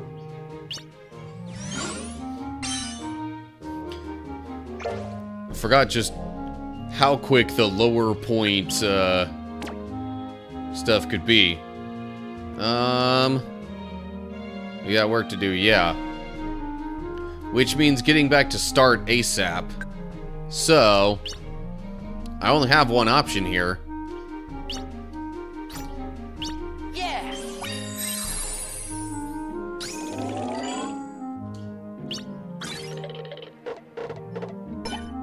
Okay, we going left or down?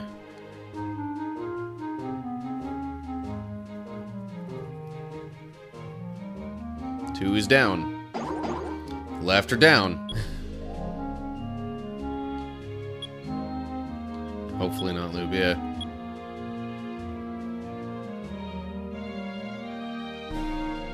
Four down. Okay. Nice. Back to start. I get a full stock of cards again. And now we go left or right. With... Okay, 3 sends us left. And I'm back here again. Sure, I'll level that up. And now Cinderella ends up landing on Oh dear. my space, and then maybe one of these, oh yeah, I've got a Joker card to use. I'll definitely use that now. Ta-da! GP Magnet, ooh, okay. So, I get more points now. Yeah. Only 900, but whatever. Still something.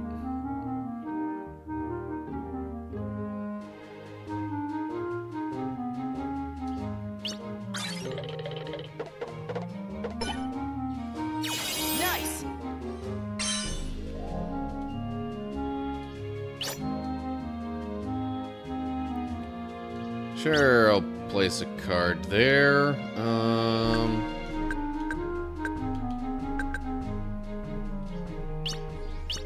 Thank you.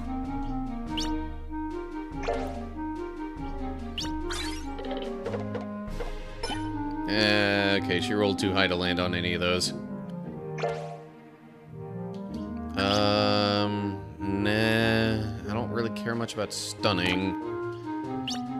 I'll just do a regular roll and see what I get. Ugh. Nice. I actually would have preferred, something quite a bit lower than that.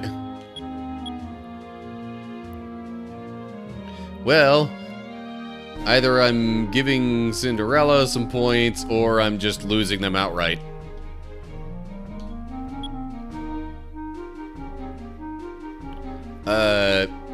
So I guess preferred would actually be down, just so I'm not giving Cinderella more points.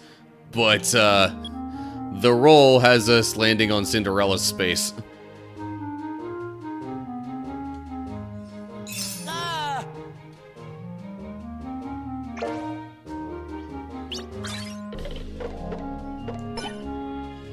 Oh!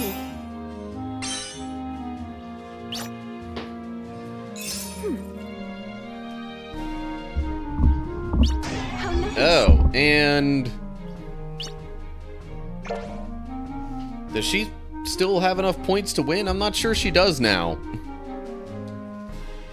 Because of her just purchasing my space.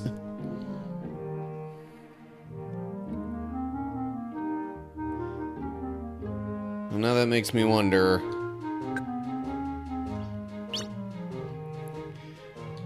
do I risk the randomization of this at the chance of getting more dice and possibly getting back to the start space to win? Alright, let's take a chance on it.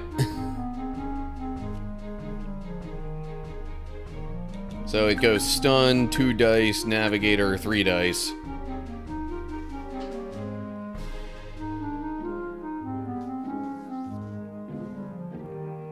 So a 6 would get us the 2 dice option.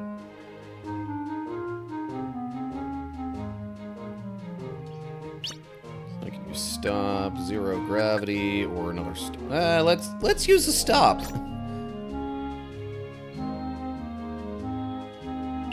Yeah. Alrighty.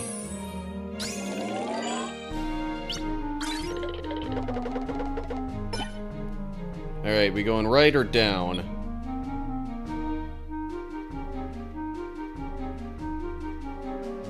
Neither one's inherently bad. Okay, that does send us the longer way around. Yeah.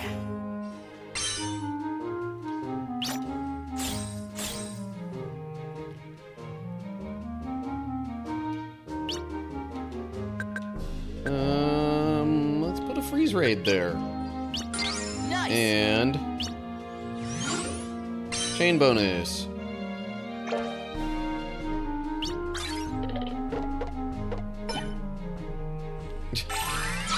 And now she's gotten that twice. Alright, I'm gonna skip the little scene there. Oh! And now I think she has enough to win. Alright, you know what? None of these options are bad. Let's see what we get. Because even if I can just stun Cinderella and keep her from... Oh, need 6,000? Really? Oh, yeah, that's right. It was 6,000. Okay, 5 gets us 2 dice. Okay. 0 gravity. Check this out.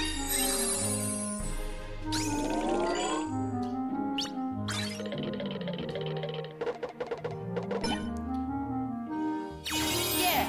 Okay. Oh, man. If I end up getting any points How nice! from...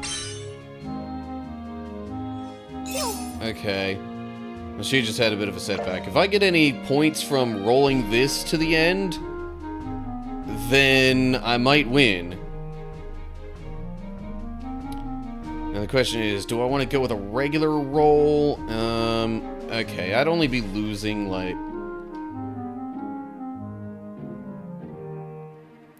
That's the thing. I'm not sure I'd want to roll, like, really high.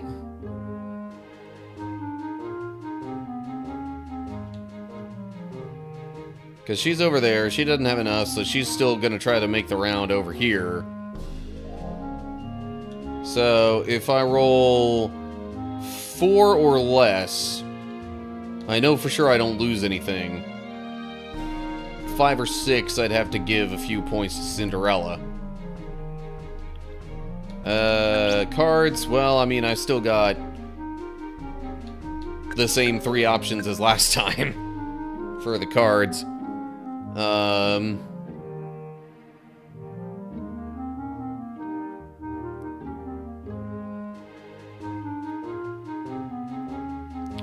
Yeah, not necessarily bad odds.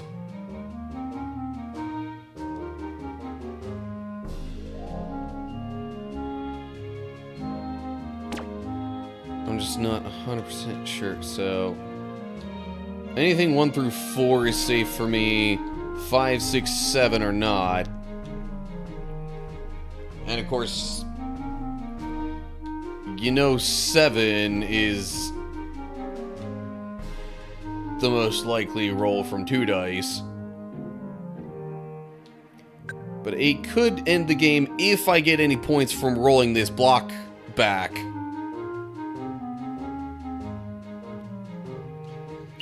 Alright, what the hey. I'm in a mood for taking chances.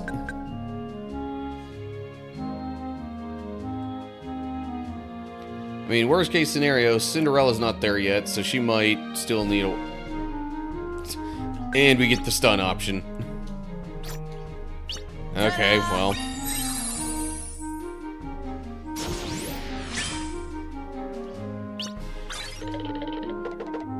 Okay, 4.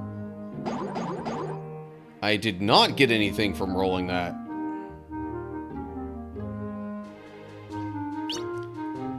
That's a bit unfortunate.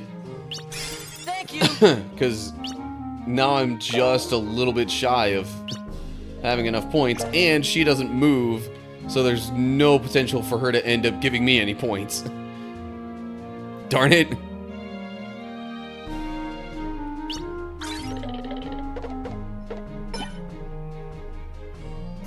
Nice. Now, I don't have to go all the way back around, though. Now that I have enough points to win, I could just come back to the start space again. Yeah, I might have to because of randomness, but... Alright, 5 sends me upward, and I get even more points.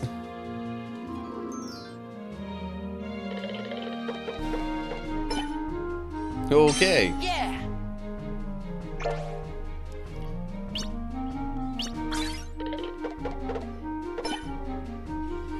How nice.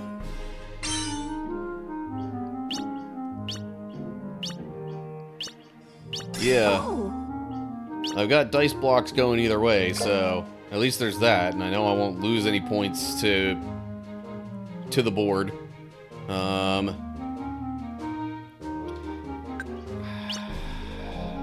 I'm like, I really need to get back as quick as possible, though. So I'm gonna take my chances with playing some cards here. Would be especially interesting if it lands on the navigator for that. Which it did not. 2 dice. We'll go with arrow, I guess. Ta-da!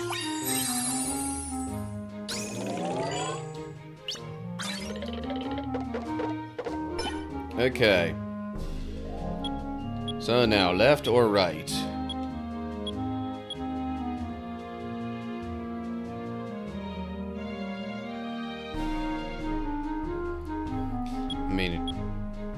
doesn't make a ton of difference at this phase, but okay, now left or right.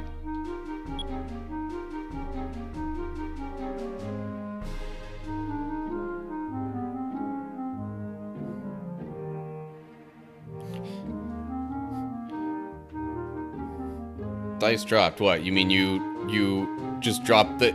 You accidentally dropped them on the floor? 4. 4 sends me over this way. Great.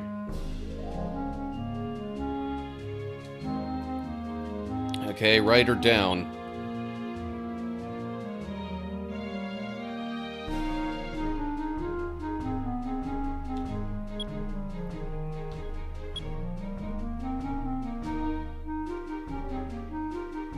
Okay, 8 sends me down. And now we've got left or down. If it sends me down,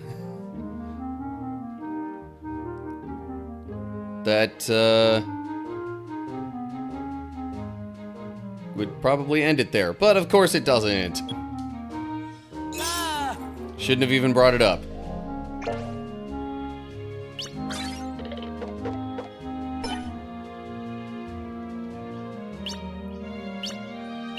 How nice.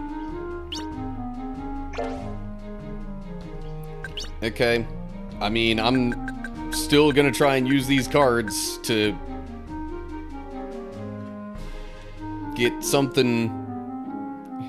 Whether I'm slowing down Cinderella or speeding myself up. 2. So, 2 dice. Again. Yeah! Okay. And then we'll be rolling for direction soon. Left or right?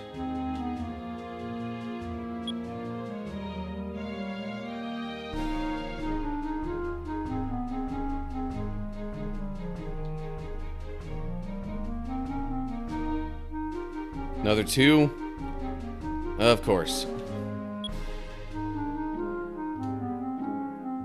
Okay, right or down?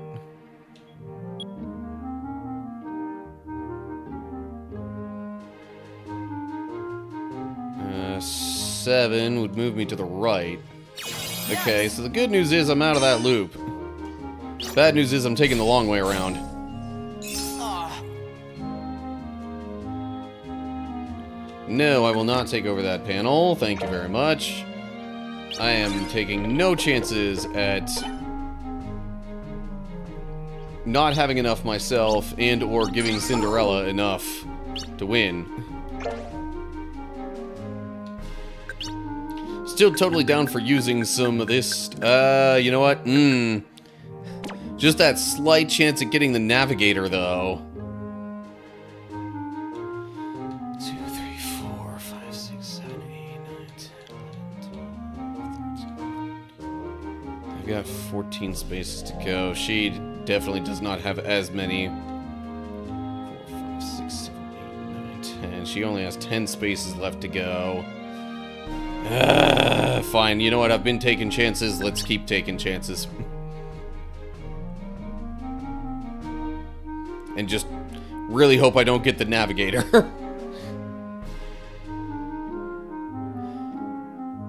And that's the Navigator. Okay.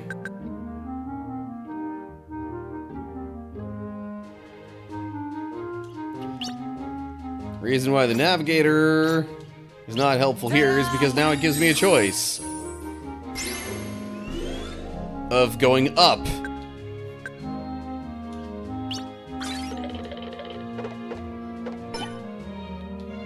So, up or down?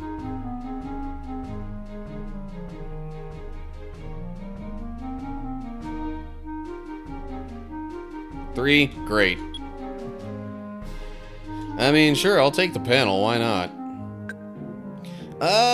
Or maybe I shouldn't, because then I'm losing out on the possibility of more dice later. You know what? No, I'm not going to take that panel.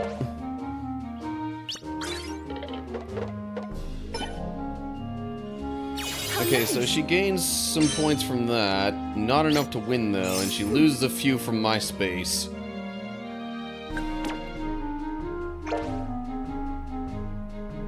Alright, well, I'm rolling either 2 or 3 dice here.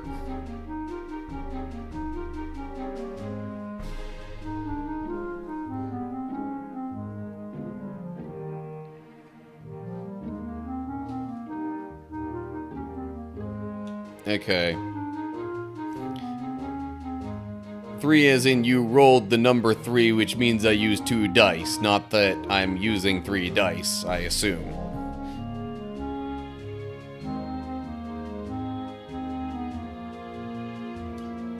Okay. Yeah.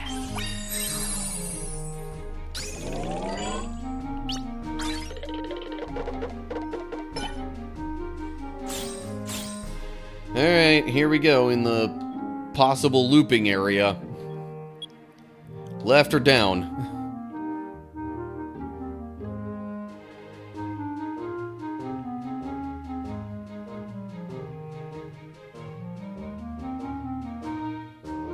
Eight, okay. Even means down. Alright. Once again, left or down?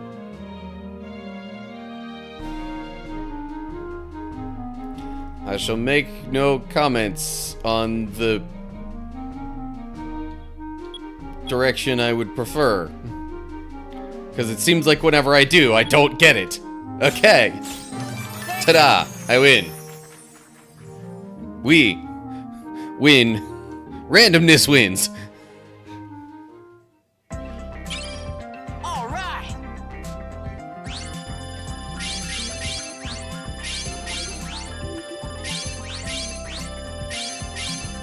Jeez. Maxed out a bunch of abilities there, or commands. That's what they're called.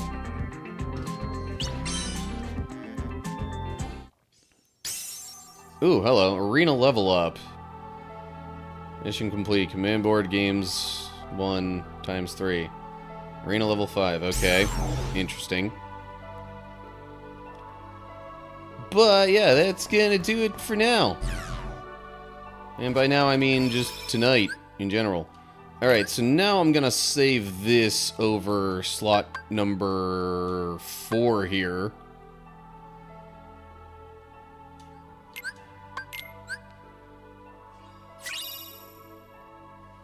Alrighty. Only 35 minutes that time, yeah. I mean, you know, when you have a lower completion, you know, point goal thing, I guess that'll happen. Alrighty. So that will do it for tonight's stream, I suppose. I have to get ready for an early start tomorrow, and trying to do much of anything else will get in the way of that. I just gotta... well, we kind of already have an idea of who we're rating on Twitch, assuming they have even started. Am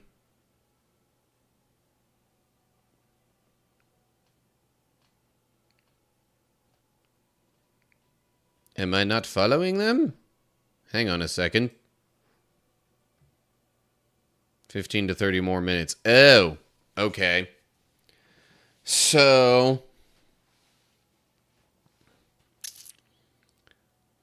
that means I need to figure out a little something else to do, maybe, if we're gonna try and delay until then.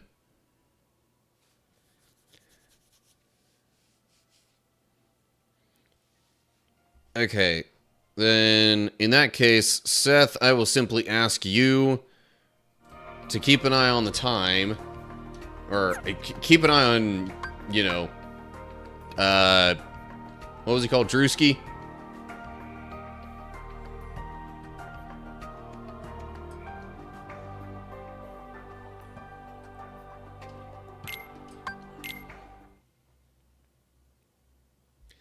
And then I think, while I'm just, you know, stalling for time, so to speak, I'm just gonna...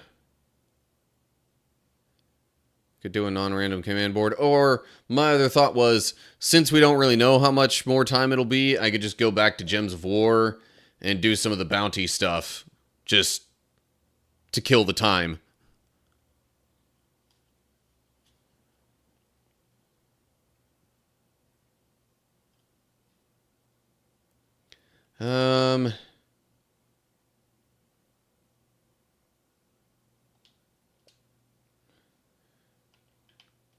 Or there's randomness in Kingdom Hearts 2, I guess.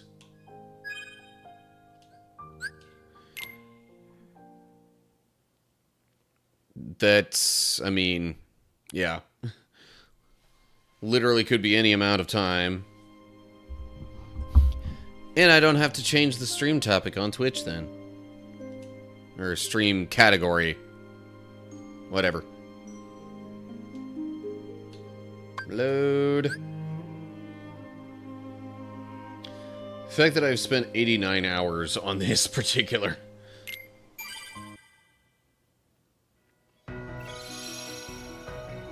Okay, alright,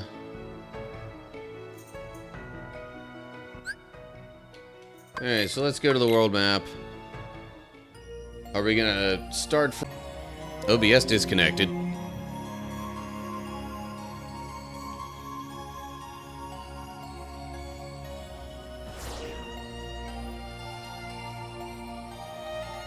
Okay.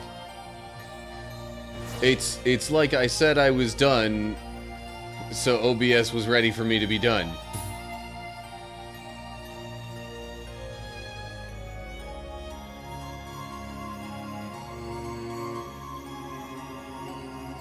Reroll. Oh, okay. Weird.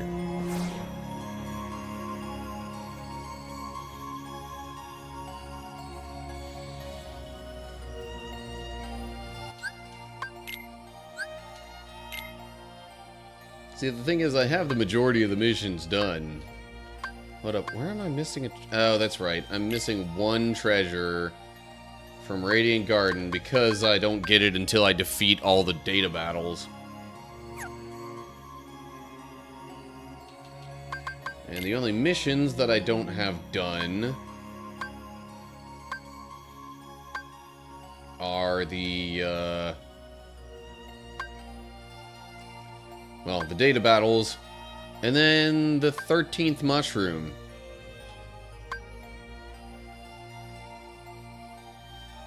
Back from pre-roll, give me another minute.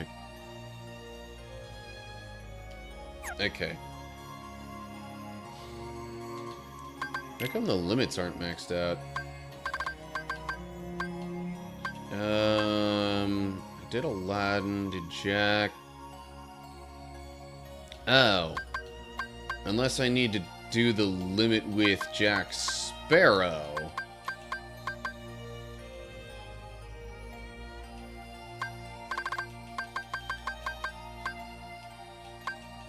Yeah, okay. I need to do the limit with Jack Sparrow. And then what's that one? Oh, maybe one with Riku as well. Then I guess there might also be a limit with Peter Pan? It's the only other one I can think of.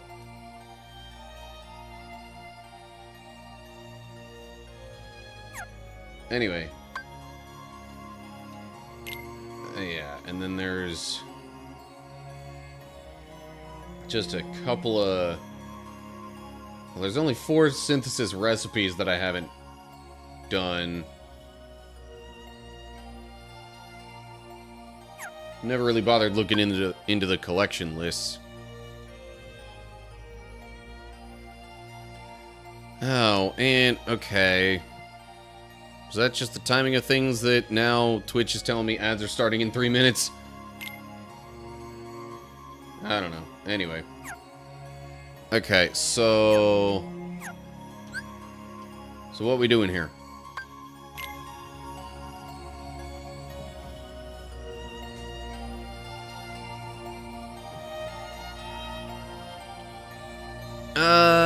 I'm not sure if the ads were due to a crash. I mean, I know the pre-roll happened because of that. It does say my session is only 3 minutes. Okay, whatever. I'll go ahead and run those.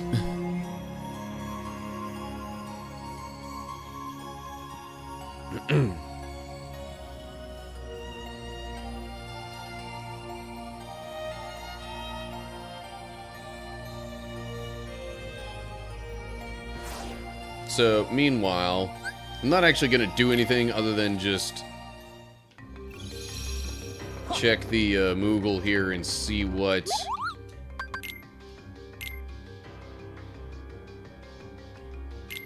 Does it? Okay. I can check the lists here. Oh, jeez. Okay. Need to get blazing stuff, frost stuff, lightning stuff, lucid, power, dark gems, dense gems, twilight stones. Okay, but that's all that requires. Not really that big a deal. And then as far as the things that I can create, it's pretty much just stuff that'll be in the question mark spaces, and I gotta be able to use Serenity materials for those. Or in addition to the other stuff. Which means really I need, let's see here, a Manifest Illusion, a Remembrance Crystal.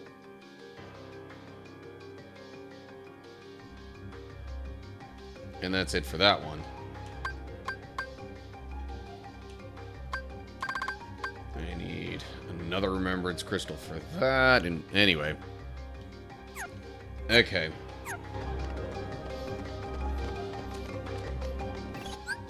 Alright. Ads are done. Back to the world map. So, shall we start from here?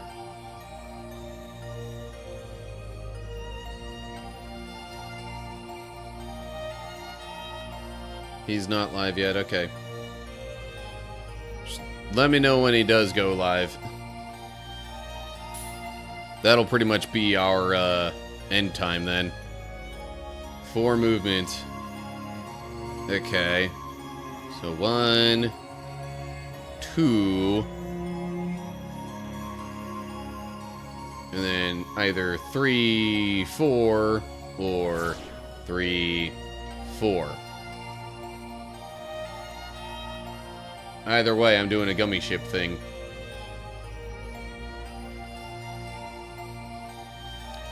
I guess let's go with this.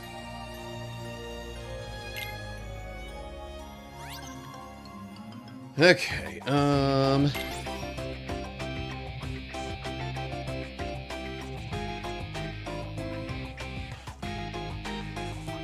should I do an EX mission? 150 more power. 100 more power. Do I even still have a ship that fits that requirement? Yes. Only one, though.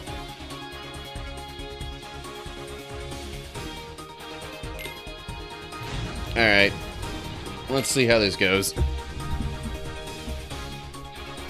I'm not...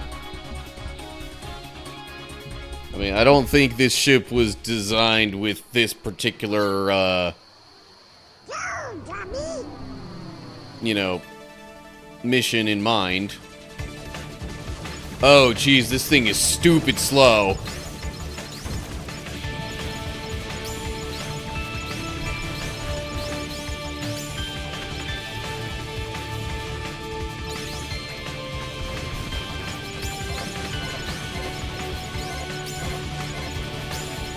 But I designed it so it would be really good at collecting gems. And then just absolutely obliterating anything that, you know, is within its attack range.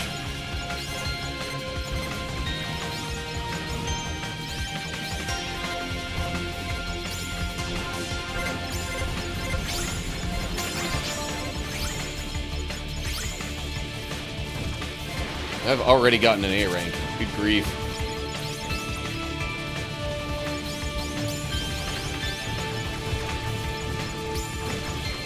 I'm like, well, that's hitting me.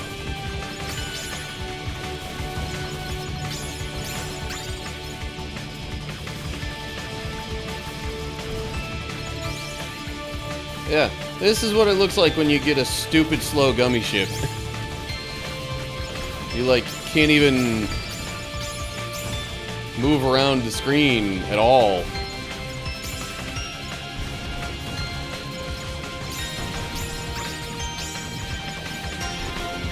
Oh, yeah. 2 hours later. Oh. Okay. So Drewski's live now?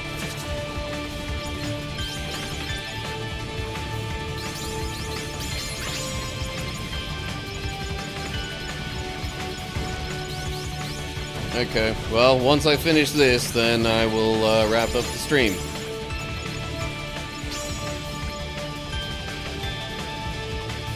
I will say this ship is really good at making metals appear. What it's not very good at is moving around the screen. Like, at all.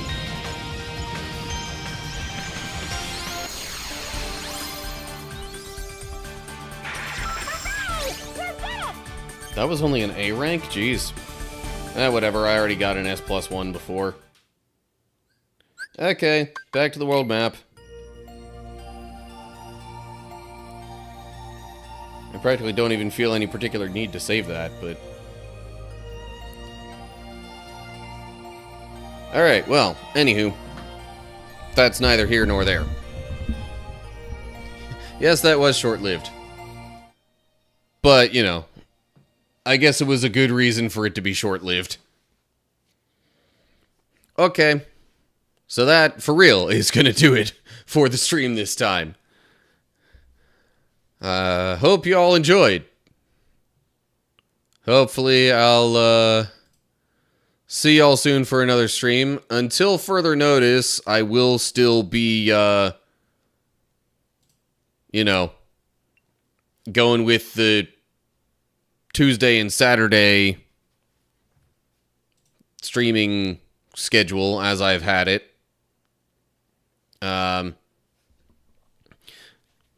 This coming Tuesday might be a little different because of a doctor's appointment. I don't know. We'll have to wait and see. And then I guess a couple of Tuesdays later might go a little different because of jury duty. But whatever. Alrighty. But yeah. That'll do it for me. So, I hope you're all doing well. Hopefully I'll see you soon for another stream. Feel free to check out YouTube videos in the meantime. But yeah. I'm back for the year, so be on the lookout for more stuff from me. But whenever I end up seeing y'all next, till then, stay cool, everybody.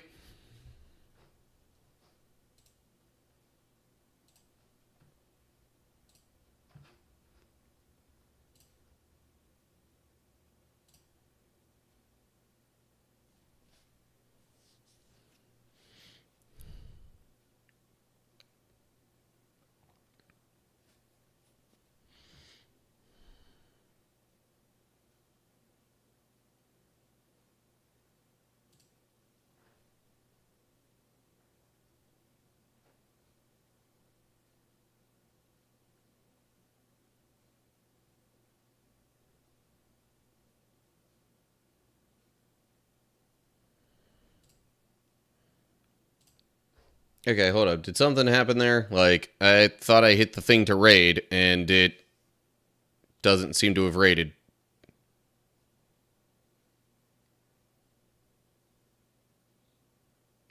I don't know. Anyway, let's try that again.